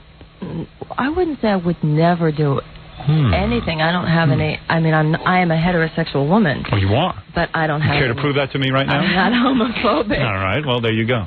That's what I thought. All right. Now, you're going to have this big thing. Yes, because I want to talk about America, and I want to talk about America's birthday, and I want to talk about how we can use our minds to make things better in this country and use our spirits. And well, that's a good message. I go for that. That's what I said to you. What do you mean harness Thank the you. power? Harness what power? Well, I think that the places where we've traditionally looked for security and power, such as governments and business and science and medicine. We have to look to ourselves, right? Well, I think I know this stuff. I know. I got the whole course. Robin, I got the whole course. Howard, you're not telling anybody, though. You keep it a secret. I think the beauty of Marianne is that she tells other people. I'm going to share everything. You're sitting there with all the information, keeping it to yourself. Why should I tell you? But my message isn't even about looking to ourselves, actually. Something inside ourselves, but that's really subtly different than looking to ourselves. But the point is that even though those external powers are finite resources, I think that there is power in our minds and spirits that's infinite rather than... You're better at this than I am. Thank you. You are. In fact, whenever I would go, people would say, why don't you get Howard here? Like you can get Howard anywhere. You're like, I go any place. I'm getting a private consultation with Marianne. Good. You could use that. What do you think? What do you think of a guy who basically was rejected by women his whole life, gets married, and now all of a sudden he's in a position of power, and tons of women are coming on to him, strippers, models, all that kind of stuff. Right. Now he loves his wife, but there's tons of temptation out there, and he has to resist on a daily basis. Right. What do you tell a guy like that? Let's say we knew a guy like that. Well, we all know this guy. What would you tell? No, we don't know this guy. That's not me. You're assuming that it's me. What would I tell I'm asking you for a friend. My friend Cyrano. Cyrano de Bergerac. What would you tell a guy like that? Would he be asking me something? I mean, what is there to know? What would you say? What should he do? Should he? Is he struggling? Well, first of all, I'll tell you this much, Howard. If there is anything that's temptation for you, not for me. This is for Cyrano. Yes, go ahead. It's not the models and the strippers. Who is? Someone with a brain who is also sexy? Maybe it's not a woman at all. Is it a man? It could be anything. We could make a game show about it. What are you saying exactly? We could make a board game. What is your message, God? I don't understand something. Well, from the story that you just described, it would be too obvious to think that his temptations would be the models and the strippers. Clearly, the temptation would not be. They're just a prop in his show. Clearly. In fact, I have read. Tell Cyrano that I've read all those articles, those interviews with him in magazines, where he talks about how much he loves his wife, and it's always seemed so cool to me. But what about a man who wants the physical beauty around him that he could never have? What about that kind of shallow guy? Well, that's not necessarily shallow, and really all that has to do with what his agreement is in his conversation with his wife, which I suspect is pretty deep if he's gotten to where he is. That is true.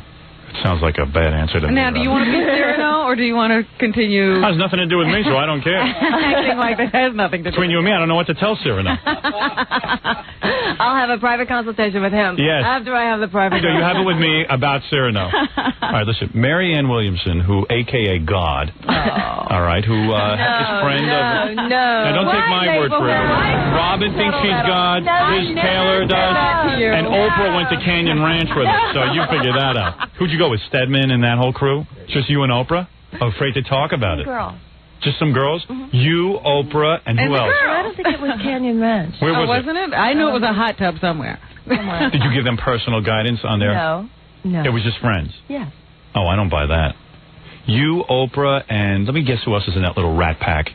They're not rats. They're really nice. Well, you know what I mean. I don't mean rats. Well, I guess she has a thing about the way you characterize people, even in jest. You, Oprah's best friend, Gail, right? Other celebrities? Cool. Oh, yes. Yes. Now you're having a good time. Oh, man. When Oprah hopped in the hot tub, was it at high tide, or were you concerned about anything like that? Beautiful. You know what to talk to people about in like those situations? Like, you know how to carry on with celebrities, and you're not intimidated by that? You know, there's so much illusion manufactured by the press, which you know. Yeah. They're really just people. People are people, and then the press makes it like some people are powerful, some people aren't, some people are important, some people aren't, and it's all just a really sick illusion. And you, I think, know that, and so I try not to buy into it. I'm the one spreading it. Anyway, Marianne is going to be at let me see where this is going to be. Avery Fisher Hall. Now, this is at Lincoln Center on July 3rd. Sunday night. This coming Sunday night. This coming Sunday night, you go there, and then you're cured of whatever the hell your problem Oh, is. no. We're going to celebrate. We're I think Johnny Carson goes to her.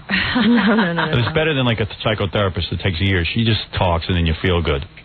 And also Sunday afternoon from 3 to 6, if people want to take part in a silent meditation for the healing of America. Ooh, I'll do that. Okay? Yeah, you should go there. Hello, at what Town time? Hall, 3 o'clock? 3 to 6. I don't have time to heal America. Well, you get You're to gonna meditate? Would be, yes, meditation. What do we for do? We 3 sit hours. around? Yes, quietly. I meditate. And I wrote out a prayer for people to say if they're interested. And Really? Inside, yeah. Om no ye, shring ye? No, she does very beautiful prayers. Oh, really? Yeah. Oh, look at you. Oh, yeah, we could Kissing pray. up to God. You. No. May I say God shaves her armpits very nicely? What do you jog? Oh, you said you swim. You wear a two-piece when you swim, or a one-piece? How spiritual really are you? What does that have to do I'm with just your curious. spirituality? When you were in high school, were you real spiritual? I think everybody's spiritual. Some people just aren't aware of it. She's real spiritual. Like on the spirituality meter, she's like she's 100. way over there? Yeah, she's over 100. And we're going to do... Who's your boyfriend? well, he's sort of... What kind of work does he do? Is he spiritual? Psychotherapist. He's a psychotherapist? Yeah. Oh, I could see that whole thing. Oh, yeah. Yow. Yeah. Where'd you meet him? At Sorry. one of these lectures of yours? Yeah, well, you know I went to the lecture to hook up with her. Of course. God, I found it very inspirational. Oh, really? But he's not... If I was single, I would ask you out right now. Well, thank you. Yeah. Would you Thank accept? Yeah, I probably would. You would? Yeah. Oh, man. No kidding. Well, I could go out to dinner with you and your wife. How jealous would Robin be if I was making love to her God? Oh, stop How jealous would Robin be if I made love to her God? I would be proud of you. If I made love to your God, you would freak out. So proud of you. You would quit, I think. I couldn't make love to you. Robin would leave the show. Oh, we would have fun. Are you a free spirit like that? Like even though you have a boyfriend, you can go out with other guys? Yeah, he's not Cool. really a boyfriend. You wouldn't call it a committed... He's not He's just a I'm friend. not in a committed relationship, correct. Me neither, really. Oh. I mean, in a sense I am, but not really. I mean, we do see other people, me and my wife. Ever since she became terminally ill. Oh, boy. Here we go She is. again. She's terminally ill. So I might need to find a new mother for my children. Careful with the power of words. Don't Really? do that. Yeah. Oh, you think by saying that it can happen? No, I would. It's not that simple, but I just... Jackie's been praying for that for 2 years, and nothing's happened. Thank goodness he's not very powerful. Yeah. I don't really even have a wife. That's just something I do on the air. So I'm free to date. It's all a fiction. Yeah. You make it up. You have nice teeth. Thank you. Yeah, I like that on a woman. Nice teeth. Take good care of your teeth.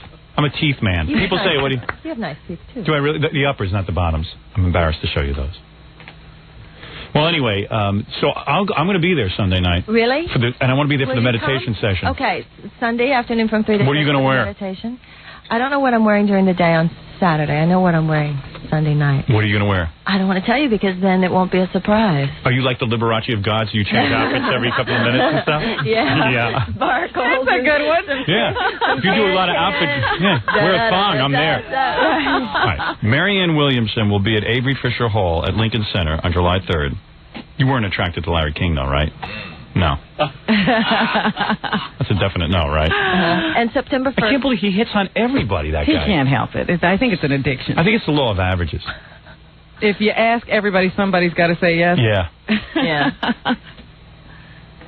Call Center Charge at 212-721-6500 and get in on the big thing there. At Avery Fisher on July 3rd. Yeah, with, there'll be music, there'll be celebration, and, you'll feel better. No, we'll do something wonderful for America as well. Stop thinking about we'll yourself. Feel better, right? It's not about America. Screw America. I want to feel good.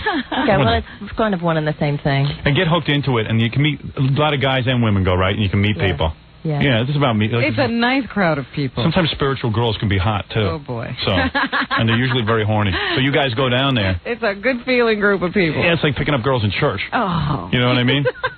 Don't go there to pick up anybody. Synagogue. Well, you're Jewish, aren't you? I am half Jewish, yes. I am half Italian. When I was in junior high school, yes, I was kind of wild. And I used to... No, believe me, you're still wild. Nobody's unlocked that in you yet. You're just going to all that God stuff. I'd have you off that God stuff in a week. You forget all about miracles. I'd show you the one miracle you could believe in. He thinks you're not doing something that you might want to do. Yeah. So I was going to say that when I was in junior high school, and I would be always trying to get the guys to leave Hebrew school. I'd always try to get them to come across the street to play with me or whatever. So and I used to take these books home from school, like about Catholic saints and things. Like I was reading St. Augustine. I was 12, 13, and my mother went to the rabbi, and she said, "Rabbi, I'm very worried about Marianne because she keeps bringing home these books like St. Augustine and Mother Teresa. I'm worried about her. The rate she's going to be in a convent or something." And the rabbi, who knew that I was this wild girl in Hebrew school, said to my mother, "From what I hear about your daughter, a convent would be a very good place for her." Oh, really? You were that loose? So what age did you lose your virginity? What were you? Did you lose your virginity like 14? No. 16? No. 12? All of a sudden, I can't remember. Oh, come on. Your mother even knew you were very horny at a young age. There's nothing wrong with that. It was a more innocent time, though. Really? Yeah, when I say we were wild. You ever have sex with two guys at the same time? No, nothing like that. Ever make love to a black man? No. Really? Interesting. So that's what you and Oprah talked about. We applaud him when he makes it. I lost my virginity in kindergarten. That's how sexual I was. So competitive. To a black man. He was a black janitor. He got me in the closet at school. He overpowered me, but I liked it. It wasn't forced or anything. I was a willing partner. Excuse me? You nice. Thank you. All right, calm down. You got God in the room. And we're going to do it. Ceremony. Yeah. Can I massage you? No. Oh, Robin would go on. Not. Oh, you would like it. Why do you keep saying Robin would do anything? Robin's going to sit here the way she always does. Because she's your God, and if I was massaging... No. If I was massaging her, you would go wild. Yeah, it would turn you on. Yeah, sure. Can I hug you goodbye? Yeah. Oh, that I can do? Uh-huh. Ooh. See, now you might find that it's a very wonderful experience for you. How tall are you? Almost 5'3". Perfect height for me. How tall are you? 7'9". That's perfect. We're a perfect match. Yeah, I don't mind a short woman. I like that. I like that a lot. I'm wild. Can we hug goodbye right now? Heights. We can? Really? Well, yeah. Hey, guys, definitely go down to this whole thing Marianne's throwing. I'm telling you. A lot of good-looking girls show up. Yeah, don't you think so, Robin? Sure, it's a beautiful crowd. Really? And aren't they more likely to sleep with you if they think you're spiritual? There are wonderful, open, loving people there, and you will find a lot of love there. You met guys there, and everyone walks out feeling love? You will feel a lot of love, yes. And hope. Cool. That's like a Woodstock thing. Yeah. And in a sense. Transformation is to the 90s what rock and roll was to the 60s, I think. In other words, a.k.a. get laid. A.K.A. like that means anything. All right, can we hug goodbye? Yes, we can. All right, and remember to go see Marianne at Lincoln Center on July 3rd. Now, here, come on, let's hug goodbye. Here, take those headphones off. Okay. I'm going to hug your God. What are you wearing, pants or mini dress? Mini dress. Well, that's a cute outfit. You look great. Thank you. Come here, let's hug. Come on. You're God, so what? What's wrong with you? Come on, show love for man. Show love for man, Marianne. Yeah, I feel like Larry King. Hey, you feel good. You got soft skin. Thank you. No wonder you go to that Canyon Ranch with Oprah. There was a lot of love in the room just now. I'm sure, Howard. I sense a C cup. All right, anyway, Marianne Williamson, Robin's God, and Oprah's and everyone else. I hope you don't mind being known as Robin's God. Yeah, she doesn't mind being known as Robin's God. Not Robin's God. Well, very, very close spiritual advisor. And I've never even met the woman. You go to her meetings. And you'll probably see Robin there Sunday as well. Thanks, Marianne. Thank you very much. And we'll be back right after these words. We're back with the Howard Stern Show. Robin, we got to do the news, but Dice is on the phone. Dice Clay, Andrew Dice Clay, friend of the show. He's a wise guy, Dice. He's a wise guy. Who? Dice. He was supposed to call in yesterday. I said we have to do the news, but Dice is on the phone. He was supposed to call in yesterday. Did he miss the call yesterday? He missed the call yesterday. And then we're in the middle of something else, and he's calling back in the office. He wants to get on. He's ready to get on. You know, I try to explain to him we do a show. Like on the Tonight Show, you go to the show, you got to show up. That's right. If he was booked on the Tonight Show, he wouldn't show up a day later. Yeah, this is what I try to tell him. He treats this show as if it's not a professional operation. I wonder why. Because he thinks he's God, like Marianne Williamson. But Dice is a friend of the show, so he's calling in to remind us about He's taking advantage of that friendship. He's got a couple of gigs in the area. Yeah? So it's the Dice Man. Where you been? Hello? Well, you just call and expect to be put right on? Well, yeah, but number one, let me explain something to you.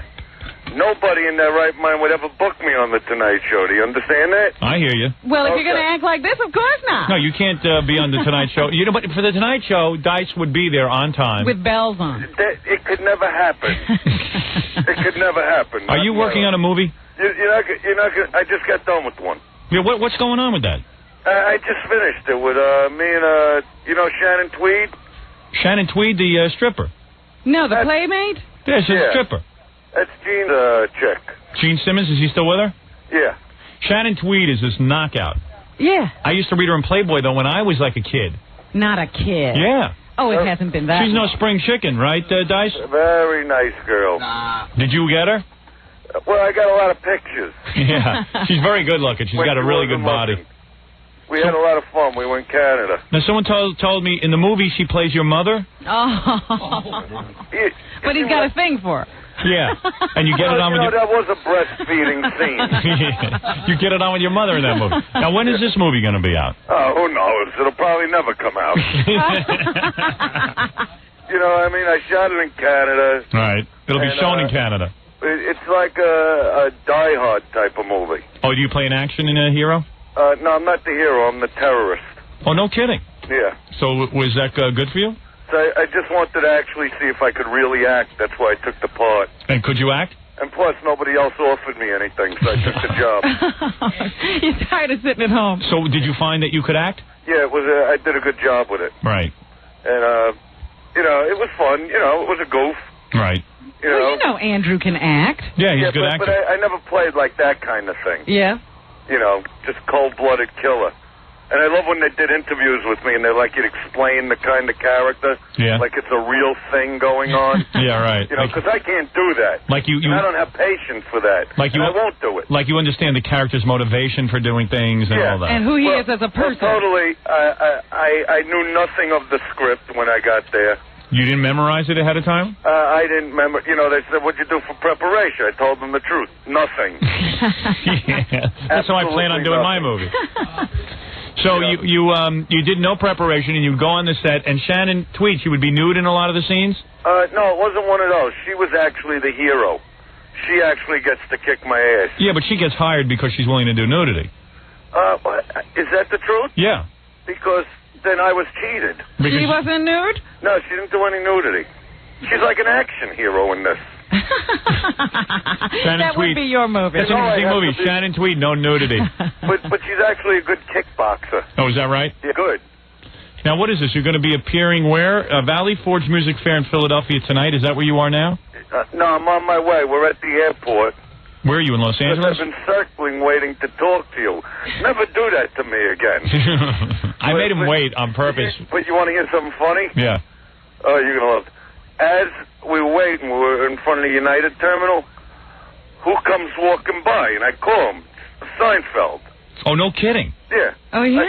Is this for real? Yeah. Now, I haven't seen Jerry in a long time. Right. So I figured come over and say, so he goes, hi, Andy. Which I hate that name. Right. Andy. Well, he's and he just kept walking. I go, wait, I'm going on with Stern in a minute. Come say hello.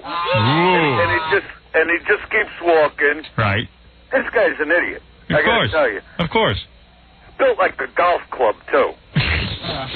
You mean you saw Seinfeld and you said, hey, come on the house? Jerry Seinfeld, Was he from the Kramer show? Yeah. Was he on with that? I like the Kramer show. Was he there with that? They got to get somebody better to play his part. Hey, what about what about the girlfriend, the young I girlfriend? don't like him for that. Who? For what he just did. No, I know you don't. I mean, what's his big rush? Where's he going? Yeah, he's probably coming here to New York to see the young girlfriend. Yeah, to see his toddler. Yeah, the toddler. No, that really, I'm trying not to curse. It really aggravated me. Right.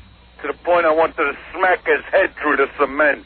So he just kept walking? He didn't even say anything? Yeah, I mean, this is a guy I know, so you don't stop. Even if you didn't get on with the show, well, you don't stop for 2 seconds. How's everything going? No, he's a big star. He can't talk to you. Yeah. He's a big man in the industry. You know, he was with some other guy. You know, I'm not going to say he's doing anything with him, but they were very close.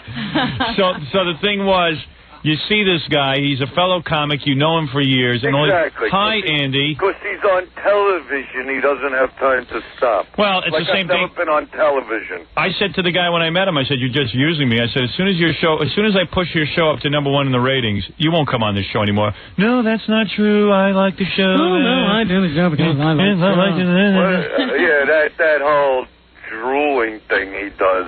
Is his head still very huge? I'm telling you, he looks like a golf club. Yeah, his head is bigger. A golf club. Isn't his head too big for his body? That's all it is. It's a head on like a stick. Right, because I heard. Yeah, somebody told me he's gotten extremely thin, too. Who was the guy who told you, Robin, that that Jerry was going for head reduction surgery? He really should, because, you know, he should look good, especially next to Michael Richards. Right. You know what I mean? Who's a big, guy. Right. You know, I love the Michael Richards show. But they got to replace this Seinfeld guy. So, in other words, he couldn't stop and speak to you. And by calling you Andy, it's almost like everyone knows your name is Andrew. I'm telling you, that just does something to me. Right. So I'm sure tonight at my show, everybody will start yelling out Andy, because even my fans like to annoy me. Well, tonight's the big show at the Valley Forge Music Fair. If you've never seen Dice, or if you've seen Dice before, it's all new material? Yeah, from beginning to end. In Philadelphia? Yeah. And tomorrow and Saturday, we'll see you at Westbury Music Fair. Yeah. All right, I got to go. What do you mean you got to go? Here we go. Uh-oh, now we can't hang up. Oh, now you got to start this already. Don't make me hang up on you. I told you, don't start this with me. Have you seen Jay Leno around town? No, I haven't seen him. You know, just when he's out in the street, you see his head go by that Hollywood sign. I think it would be good to have Dice on the Tonight Show, but Jay They ought Leno, to consider it. they don't like each other. No, he's a baby, Jay. You know, I know he likes you, so I won't rip him apart. You wouldn't do the show if they asked you. Is that what you're saying? Yeah, sure I wouldn't. And Letterman, another guy who doesn't like you. I don't know what it is with Letterman, but, you know, I know there's been a few words here and there. Mm-hmm. You know, and, you know me, I'm not looking for a fight. You know, but, you know, what just like happened, it drives me out of my mind. All right, well, listen, I got to really go. Hey, look, if you got to go, you got to go. What do you think? I got to get a plane. All right, so go get your plane, and we'll see you in Philadelphia. I'll be chasing the plane down the runway over there. All right. You know? All right, Dice. Hey, what happened yesterday, though? I heard Club Soda Kenny called you, and you didn't take the call. I was busy. The guy was very distraught. Well, I don't care. Well, you see... I don't want to talk to him. I want to talk to you. Yeah, but he was calling as my representative.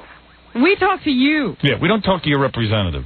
All right, play one. I hear you. I told him I'd get you to do that. All right, I'll do it. I got to go. Okay, do that. All right, Dice. You hear? I hear you.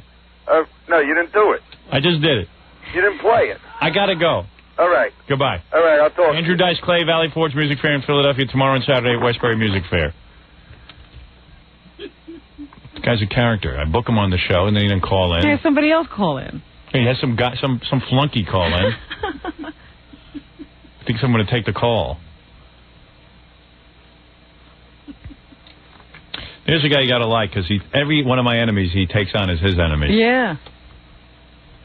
Let's take a break and do the news for everyone, because there's plenty of things going on. This has been a jam-packed show, Robin. We'll take a break. Too much has happened today. Too much. Robin was in the room with her God. And God says thank you, by the way. Oh, does she? God doesn't want herself. God doesn't want to be on the TV show. Did you know that? I didn't know that until you told me. Yeah. Marianne Williamson, Robin's God. Oh, here we go. Evidently is very vain. God is vain? Yeah, she goes, we said, hey, we want you on the TV show. And she goes, no, I don't want, I just want to do the radio show. It's like, well, why? Well, she's not the only one, let's be honest. Who was the other person? Eric Roberts. Yeah, Eric Roberts is another one, too. I don't know who he thinks he is. Yeah, I know. That's why I like Alec Baldwin. Alec Baldwin comes in and goes, yeah, I'll be on anything. What, Eric's going to be on? He's a great guy. He just agreed to do it. Oh, he did agree. All right, see, Eric agreed to do it. Oh. There you go. I can't run fast enough. Oh, man. Because Eric was great on the show. Eric was. I didn't know why he was doing that. Oh, good. But see, people think of this as a radio show, and sometimes they're not aware that now there are cameras here. That's sort of something they hadn't considered. Yeah, well, I don't think God should be that worried about her appearance. I don't think she's God. Well, I think she thinks she's God. And she looked great, didn't she? I thought she was hot. Yeah. Fred, we were talking about. Sure. Well, it's not that she doesn't do television. I don't know. But she was like, TV. Well, you were there when this happened? Well, the guy said to her, hey, we'll put you on TV before Sunday night, your big gig. Uh-huh. And she says, well, I suppose maybe if it's Sunday night, before Sunday night, but I'd have to see the edited tape. And I just said, you know what, forget it. I mean, really. Oh, somebody worried about their image? Yeah. So I just said, you know what, forget it. It's okay. And I don't know. I'd have to. You have to send. And I was like, why don't you just choke me? I'm just talking about publicizing that big revival meeting there. A 10 show. Well, God didn't feel that she needed that much hype. Yeah, I guess God feels she met the people and it was enough. God's worried about her image. Yeah. All right, let's take a quick break. That's why I proved now she's not God. Right. We now know she's not God. I used to think she was God. All right, let's take a break and then we'll be back right after these words. With the Howard Stern Show. We have to do the news. You know what? They just handed me the new Rolling Stones album. Do you have any interest in that? I understand that, they had to put it out earlier than they expected because there were so many bogus copies. There was some kind of a bootleg copy of it out, and stations were playing it, they said. I think the Stones... This is a big deal. I think this is hype. I think the Stones put out those bootleg albums, and they this way the radio stations play it. Yeah. I don't know. I see Mick Jagger on TV. Like, they show him tapes of him, like, I guess they're touring now or something. Mm-hmm. I don't know, man. Like, I guess because of the whole grunge movement or something, or just that rock stars are dressing differently. You see Mick up there jiggling around in his tights with his belly sticking out. Yeah. And does his belly stick out? Yeah. He's like, he wears these little short shirts and he's wearing, like, these tights. And, his belly is, I don't know, man. And he's old. And he is old. It looks like a sideshow. It just doesn't ring true anymore. It's just very funny. And I know they have new music out, and I can't get too excited about a new Rolling Stones album. Why don't we? Maybe they came. It came together this time. Yeah, maybe Marianne Williamson's going to walk on water. We should have had a walk on water. She doesn't do miracles. That's not what A Course in Miracles is all about. A Course in Miracles. Not those kind of miracles where you stick a stick in the water and it separates or anything like that. Every Jew has to invent a new religion. Here we go. She didn't invent A Course in Miracles. I don't know. It was a book she read. Jews are never satisfied with just being Jewish. Do you ever see these Jews for Jesus? Excuse me, what are you again? I'm half Jewish. Half. Which half? The half that... The half. Went to Hebrew school? Well, I was forced to go. I'm not a man of religion. You're not a child of religion. There's a lot of anti-Semites out there. Calm down about the Hebrew school. I just wonder, because you're just saying about I had to go Jews. at gunpoint. About Jews, they're never satisfied. Every Jew is searching to be a superstar. I've never seen anything like it. You go to, Jews go to temple, right? And they go there and they sit... Let me ask you another question then. If you're born a Jew, you can't be anything else? I don't know, but you know what it is? Let's face it. Marianne, God love her, she's Jewish. Somehow she's walking around, I don't know, Course in Miracles. I got to tell you something. Is it okay for everybody else to do this and not Jews? Yes. Who should be reading A Course in Miracles? Jerry Seinfeld. Even Jerry Seinfeld's into Scientology. I think that's where he worships his own big head. That's where you pray to a test tube. Scientology. How could you ever pray in a religion? To a guy who wrote science fiction. Yes, it's bad science fiction. L. Ron Hubbard.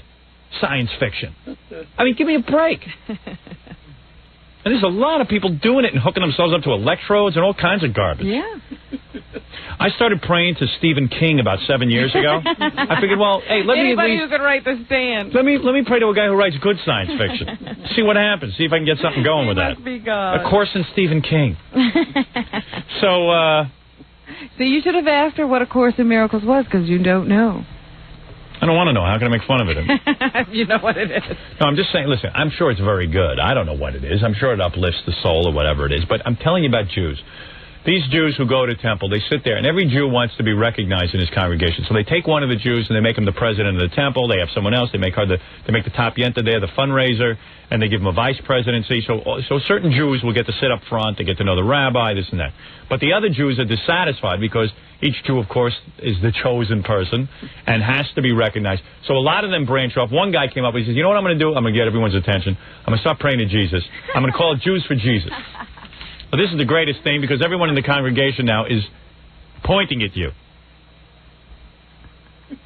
Marianne Williamson, I find out, is Jewish. She's another one. She came up with a course. I say to her... Again, I will say she did not come up with A Course in Miracles. That was somebody else's book. I said to her, She simply said it inspired her. I said to her, I asked her, I said, what is that? And she goes, what are you talking about? I go, I asked her, I say, what? I asked her what it was. What is? What it was. You know what she said? $49.95. They got Jews for everything. Jews for Course in Miracles, Jews for Jesus, Jews for the Yankees. They got a guy who goes to his temple and sits there and prays to the Yankees. Well, you still haven't told me what kind of Jew you are. I am a kind of Jew that will go to a temple. The side of me that is Jewish will go to a temple. And I am... And you will not... I sit there and I do... involve yourself in any other kind of theological thing. You don't do any other spiritual practice. No. I do the Jewish prayers. You don't do any other spiritual practice? If you're referring to transcendental meditation, that is not spiritual. It is too. It is not. I don't pray to any God. It is too. It's about meditating. You I'm for are Jews. Lying. Jews for ratings. You are Jews for TM. Jews for TM. When I go to a temple, because my wife is a Jewess, and she has chosen to raise the children Jewish. I go to another person forcing you. Yeah, I go to the temple and I sit there with no other agenda except to hear what they have to say, and I hear the words, the special Jewish secret words. Well, you're the world's greatest. I am. I'm a guy. I am the world's greatest. I really am. I go there and I accept what they're saying. Guy gets up there, Bar Mitzvah Bucha, Howard Stern, you get up there and you just go up there and you do it. So what you're saying Pari, Hagafen, Amen, Amen. All right. I pray to any God who will make herpes chiasano out of my life. If that's the Jewish God, so be it. But I see the But what you're saying is that Jews have to be Jewish. Jews have to be noticed. No, but they can't just be born Jewish and then go do something else. That's right.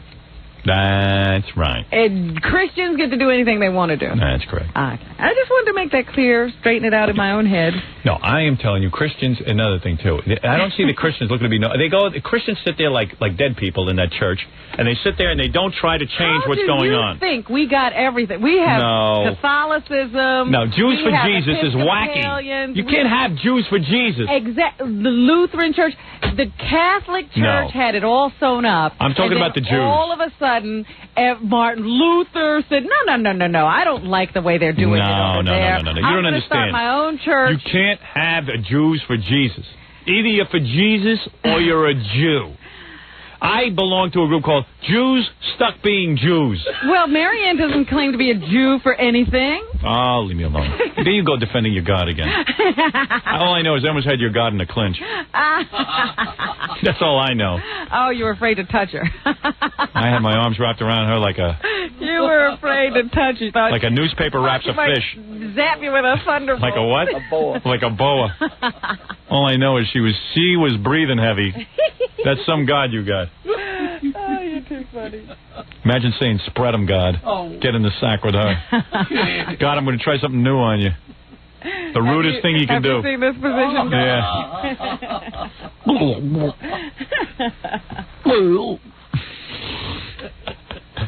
Amazing. So what do you see in the news, Robin? In the news today, of course, is the big preliminary trial for O.J. Simpson. All the networks gearing up for live coverage.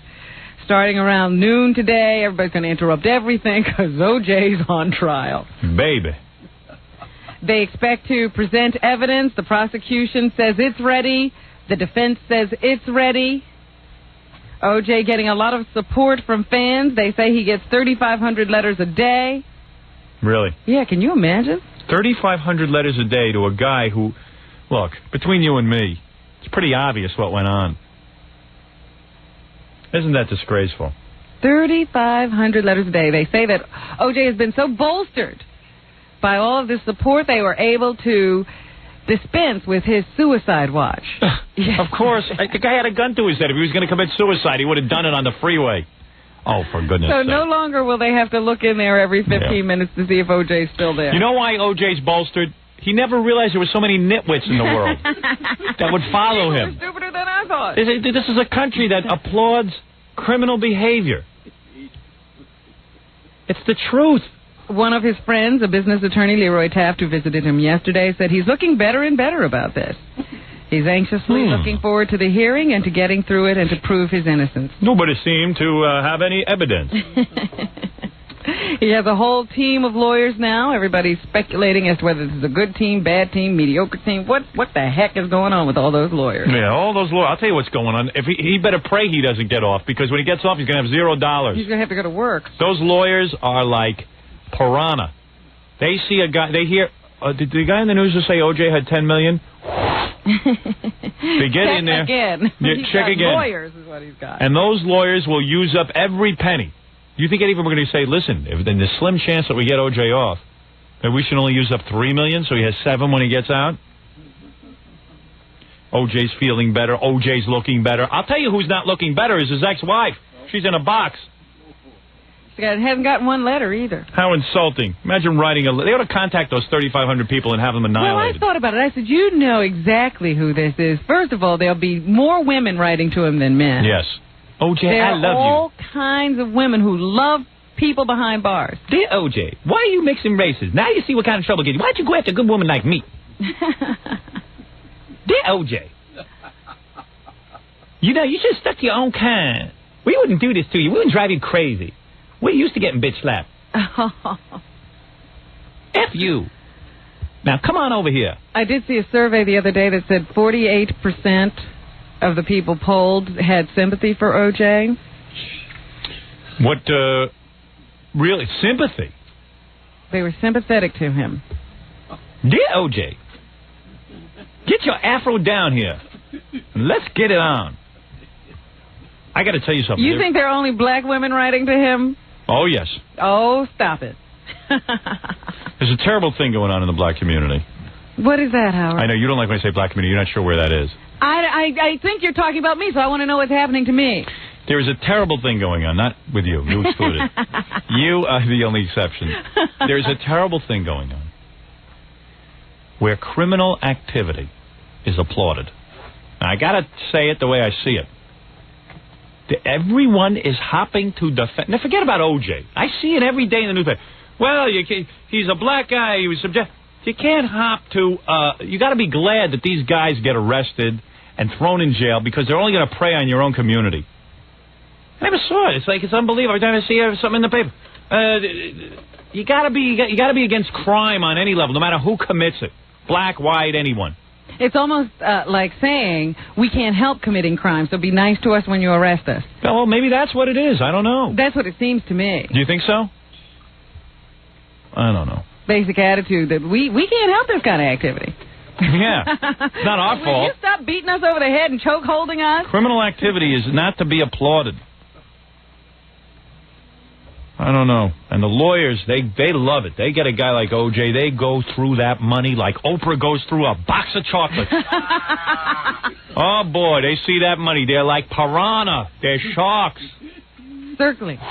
All right, this is what we're going to do. We're going to get a whole legal team together. We're going to hire experts. We're going to do our own DNA test. How many friends you got? No expense spared. It's unbelievable. God forbid you get in trouble. Never mind health insurance. They should give us legal insurance in this country. There is not a lawyer out of work today. No. O.J. Simpson is on trial. If you're a lawyer, contact O.J. Simpson. Care of the Los Angeles Police Department. But this was the most disturbing news I heard yesterday about this whole case, Howard, because I said to you the other day, it seems to me that once again the Los Angeles prosecutor's office is not handling the case well. Defense attorneys late yesterday filed a motion to suppress all evidence seized at Simpson's home the day after the murders. They say police got a warrant under false pretenses because officers claim Simpson left town unexpectedly when they were fully aware that his trip was planned. What do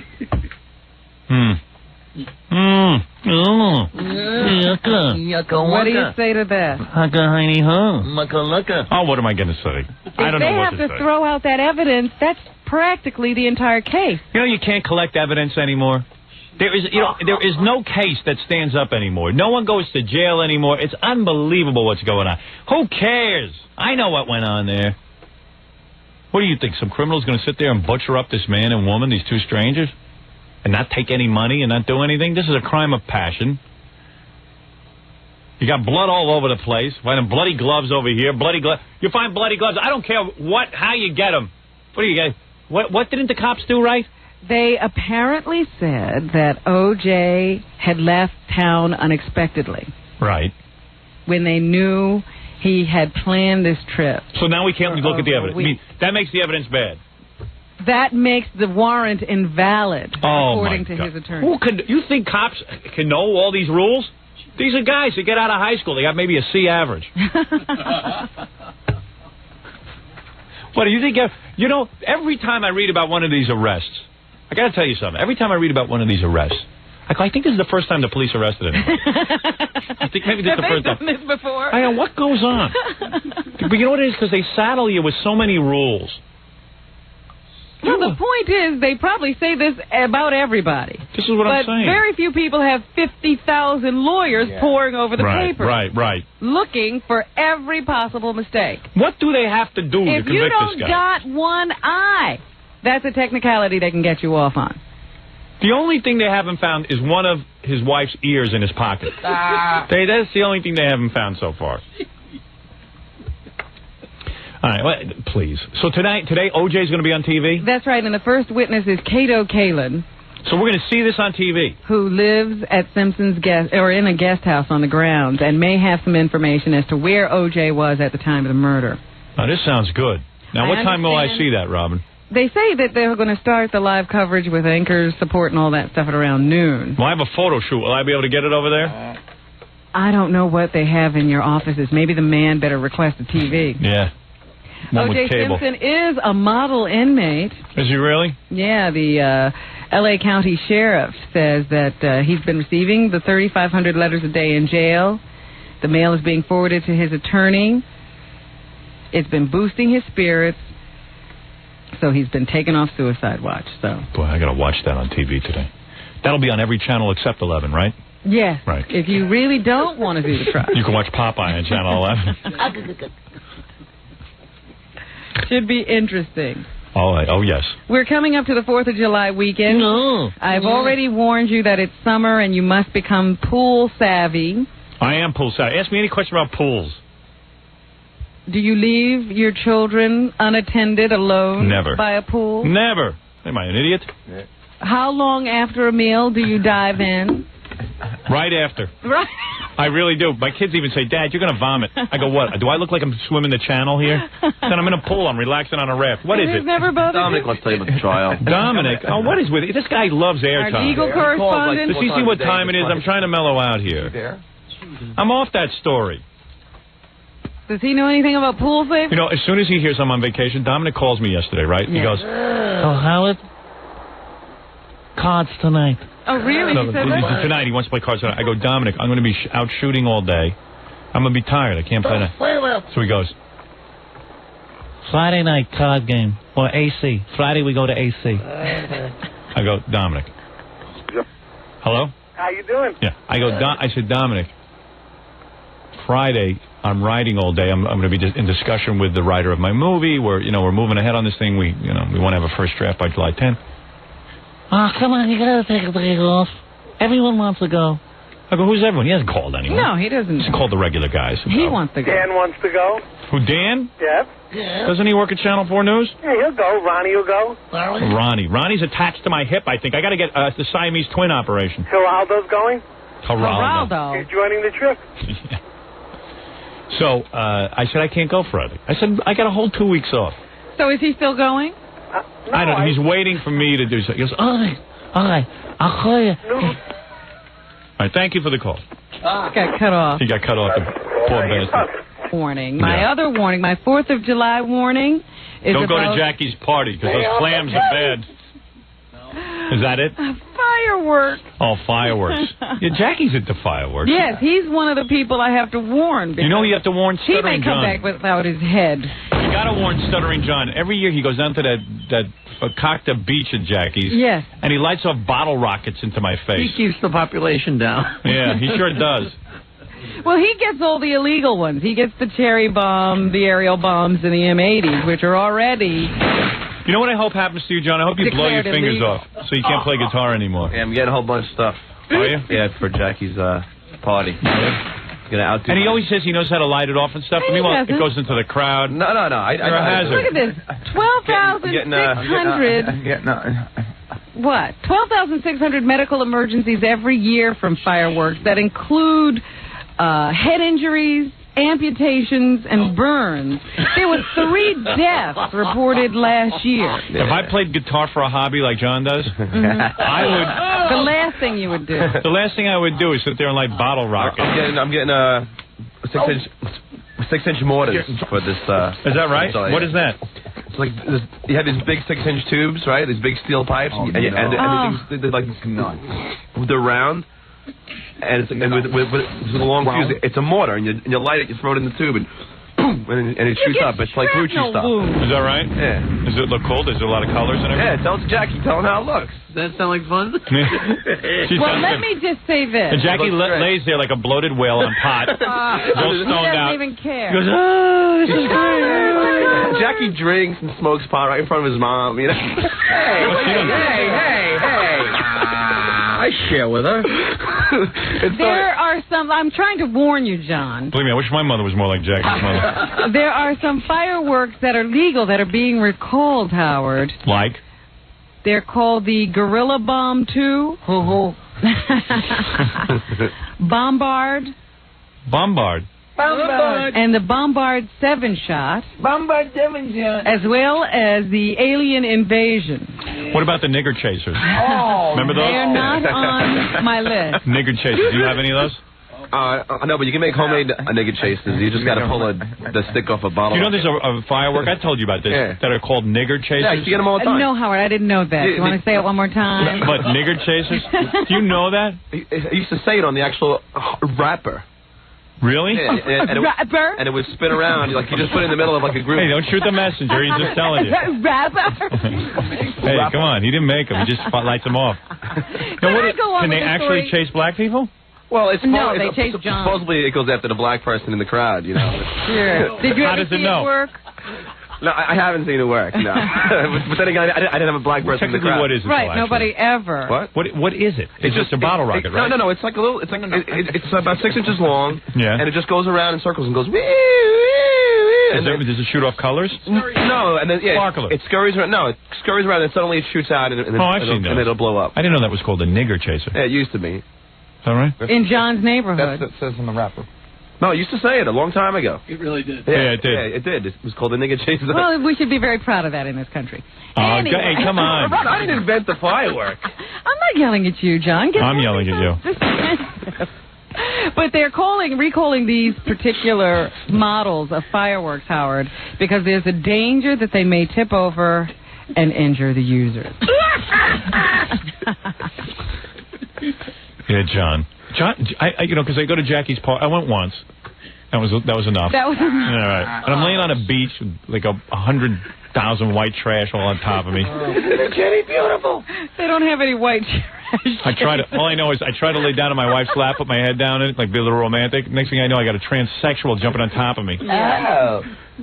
Who Jackie says is okay. Yeah. What's part about Jackie's Beach? And Neil was throwing rocks at her. Him, whatever. It. And I said, that's not right. That's gay bashing. And he said, F you, I'm throwing rocks. That was it. They weren't pebbles either. No. Big rocks? Big rocks. I'm going to aim. Forget it. What? No, I'm going to aim my mortars at Jackie's dinghy. Shut up. I love watching him. Never gets old. Never. But you ever lie on Jackie's beach? It's like full of sharp rocks. And yeah, you it's not even like it is. Robin and I were there. You can't even walk in your bare feet or anything. No, I wear heavy construction boots on Jackie's beach. World's most gorgeous beach. And Jackie runs down there barefoot. He doesn't care. He cuts himself. He jumps right in the water. I was with Jackie in California. He had octopus bites on his arms and legs. I swear to you, in 46 years, I have never gotten bitten by anything. And the day before we went to Hollywood Squares, I swam through a jellyfish twice. All I know is and we're out there, and the people in California that was no jellyfish. Idea. That had to be it was a Portuguese one of those monsters from the Japanese movies. It was Predator. Yeah, Predator. I'm out there with tentacle marks. He takes off his shirt, and I go, Jackie, you got your horrible skin disease. He goes, what? And he looks, like tentacle marks all over him. He didn't even know they were there. Yeah, it was in that stupid, ugly water of his. What is it? Is that a sound or a The Long Island Sound. It's beautiful. Tom from Soundmaster will be bringing the clams, by the way. Is that right? Yes. Was that the guy who gave you the free thing? What? Soundmaster? Oh, no. Soundmaster has nothing to do with sound. It's the people that are in charge of keeping the Long Island Sound beautiful. Oh, I see. Didn't you notice how beautiful it's been for the last 10 years? No, I haven't seen it. Now it's gorgeous. Really? I don't know about that. It's a beautiful body of water. People that are out there... It's defensive for the body of water. I do. He owns it. Because the value of his house. Everybody that's out there is like, how can Howard badmouth this place? This place is so gorgeous. It's the most I'm going to come out to your house during the vacation. Are they looking at where you live?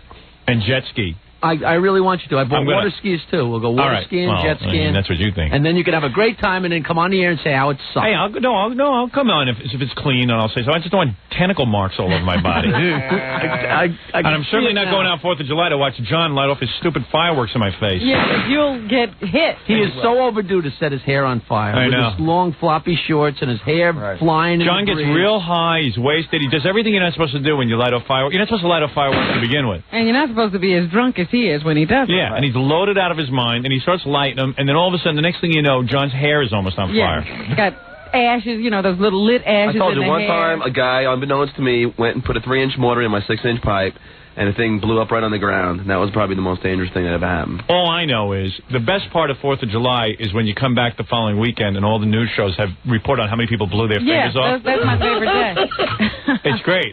It's just great. We go down to the beach and pick up fingers. And it's always grown adults. It's not like some kids. I'm putting on a show for all the kids there. I'm putting on a show for everybody You know there. why? Because the kids are scared of fireworks. That's your job, right?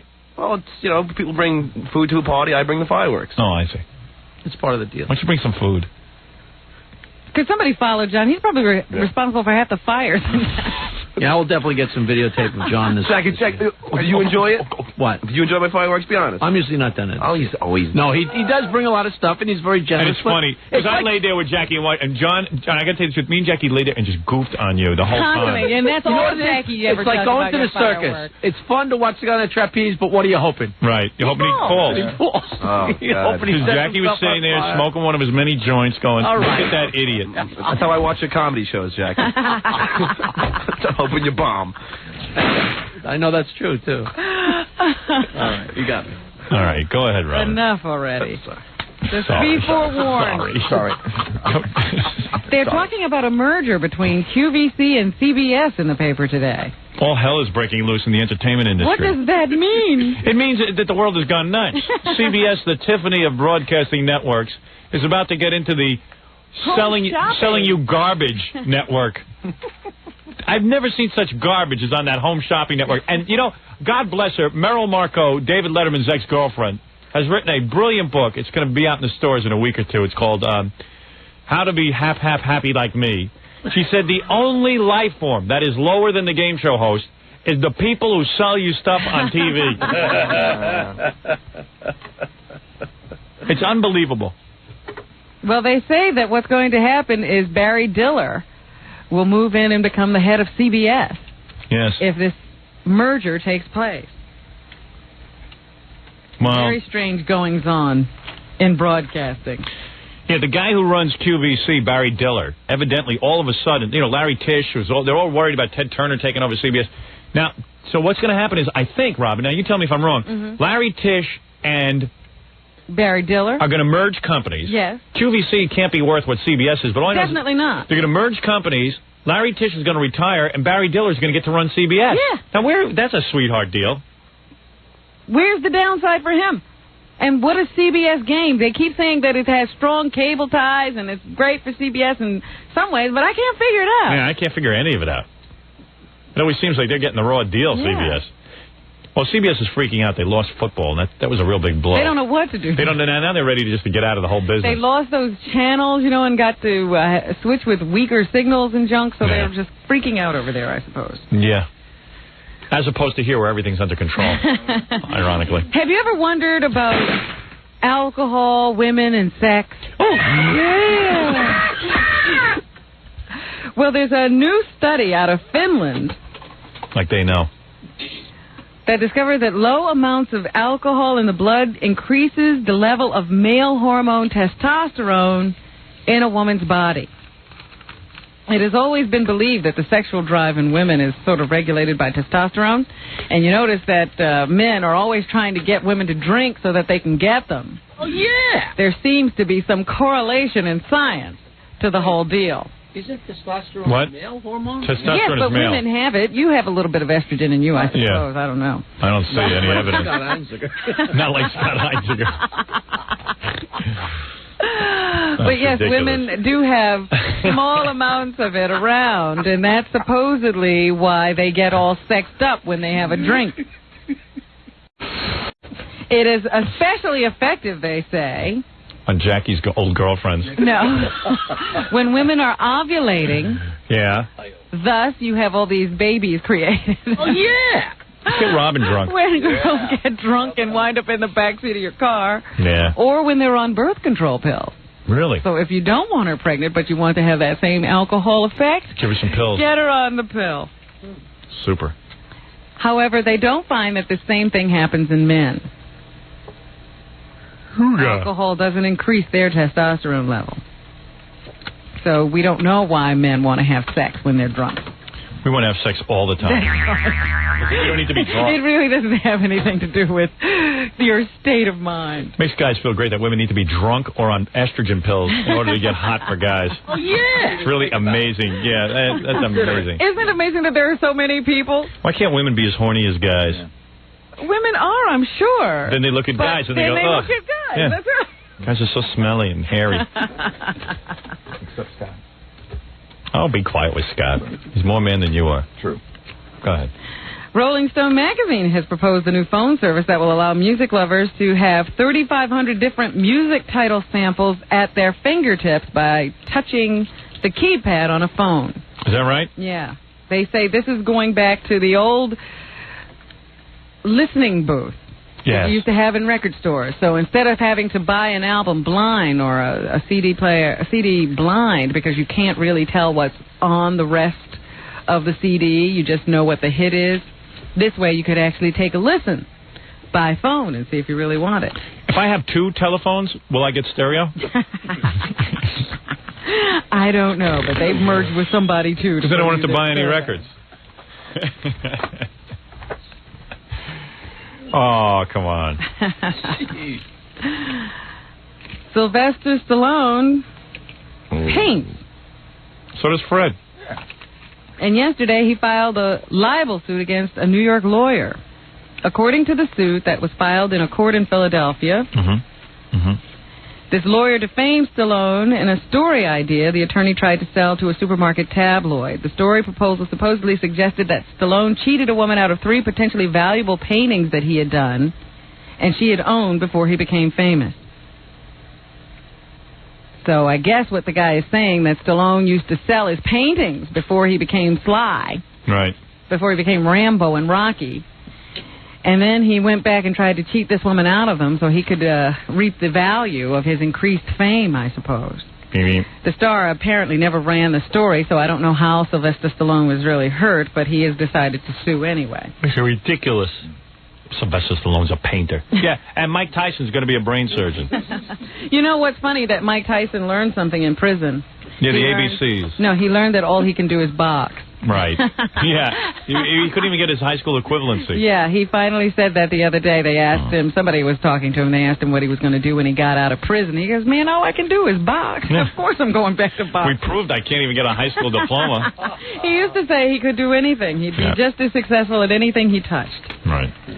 A 26-year-old man used a circular saw to slice off his penis and testicles. Yeah. During a bout of depression down in Grand Ridge, Florida. Boy, you'd have to be pretty down to do that.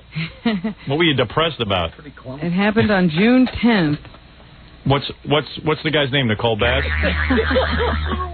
And until this week, the guy claimed he was attacked by strangers, and that's how it happened. Is that right? So I guess he got embarrassed after he did it. Didn't want to admit to police. Attacked by strangers. But it happened to him.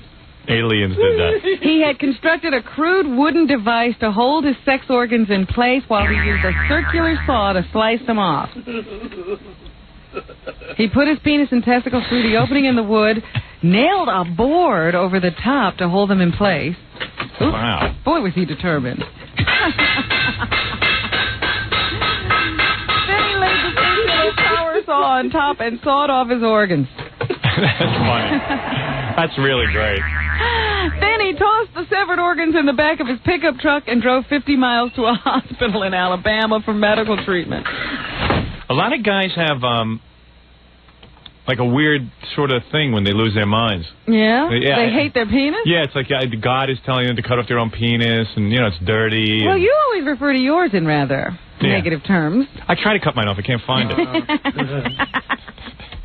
You're always saying, you're evil. Yeah, it's evil. It's dirty, filthy. If I didn't have my penis, I'd work full time. You talk about fouling women. Yeah. The only time I take time out is to attend to my penis. The hardest thing to believe about all these stories isn't so much the guy doing it as being able to do anything after he does it. How do they drive 50 miles? How do you get in a car and drive? Yeah. Why? And why, yeah. You go to all that trouble. I think they don't realize what they're doing. Well, he said he had been depressed, and he had a lot of problems. He had been depressed. I guess when he cut it off, he cheered up.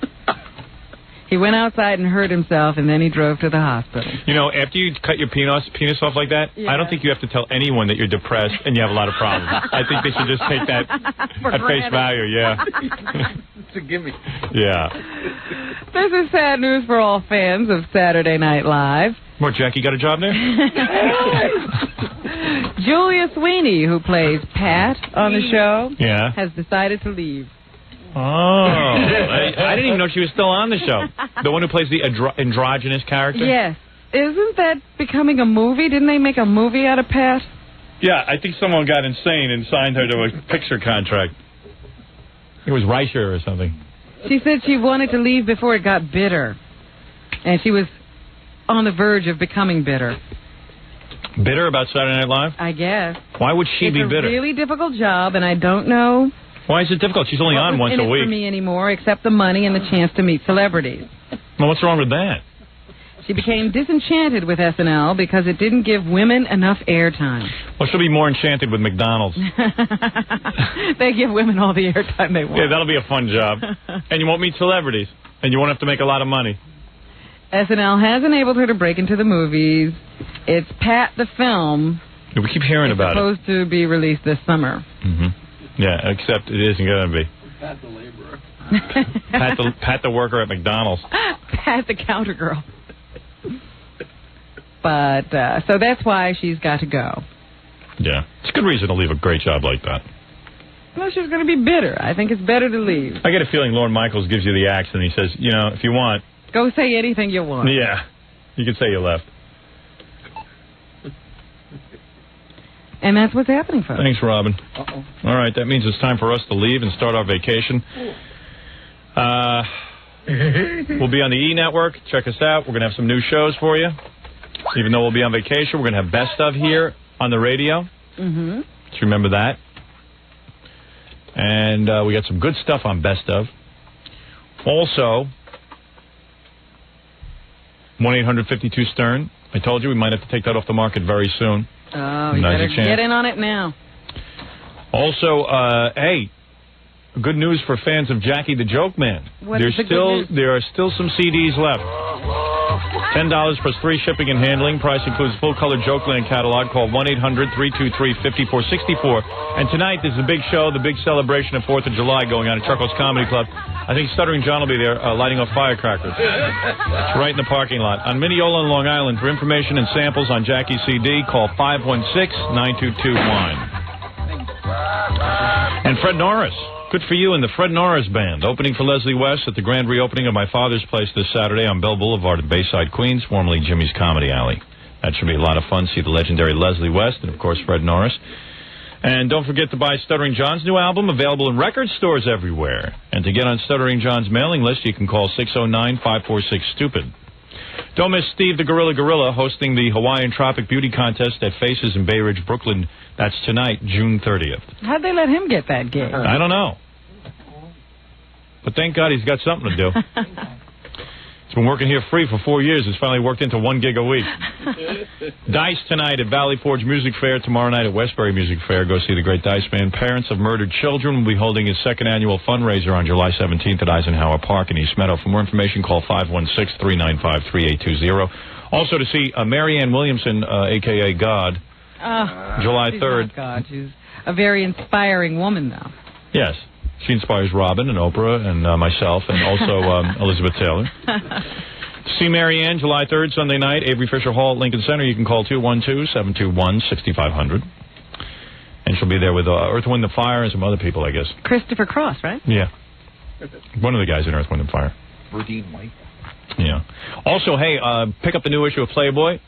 We had a woman in here about 10 hours ago who was posed in Playboy. Carol Shia. She's a New York City police officer. She looks pretty good, and you can go see her at the Hudson Newsstand, 2 Rector Street, New York. You won't believe she's a police officer. Oh, you won't. You can see her Wednesday, July 6th, 11:30 a.m. to 1 p.m.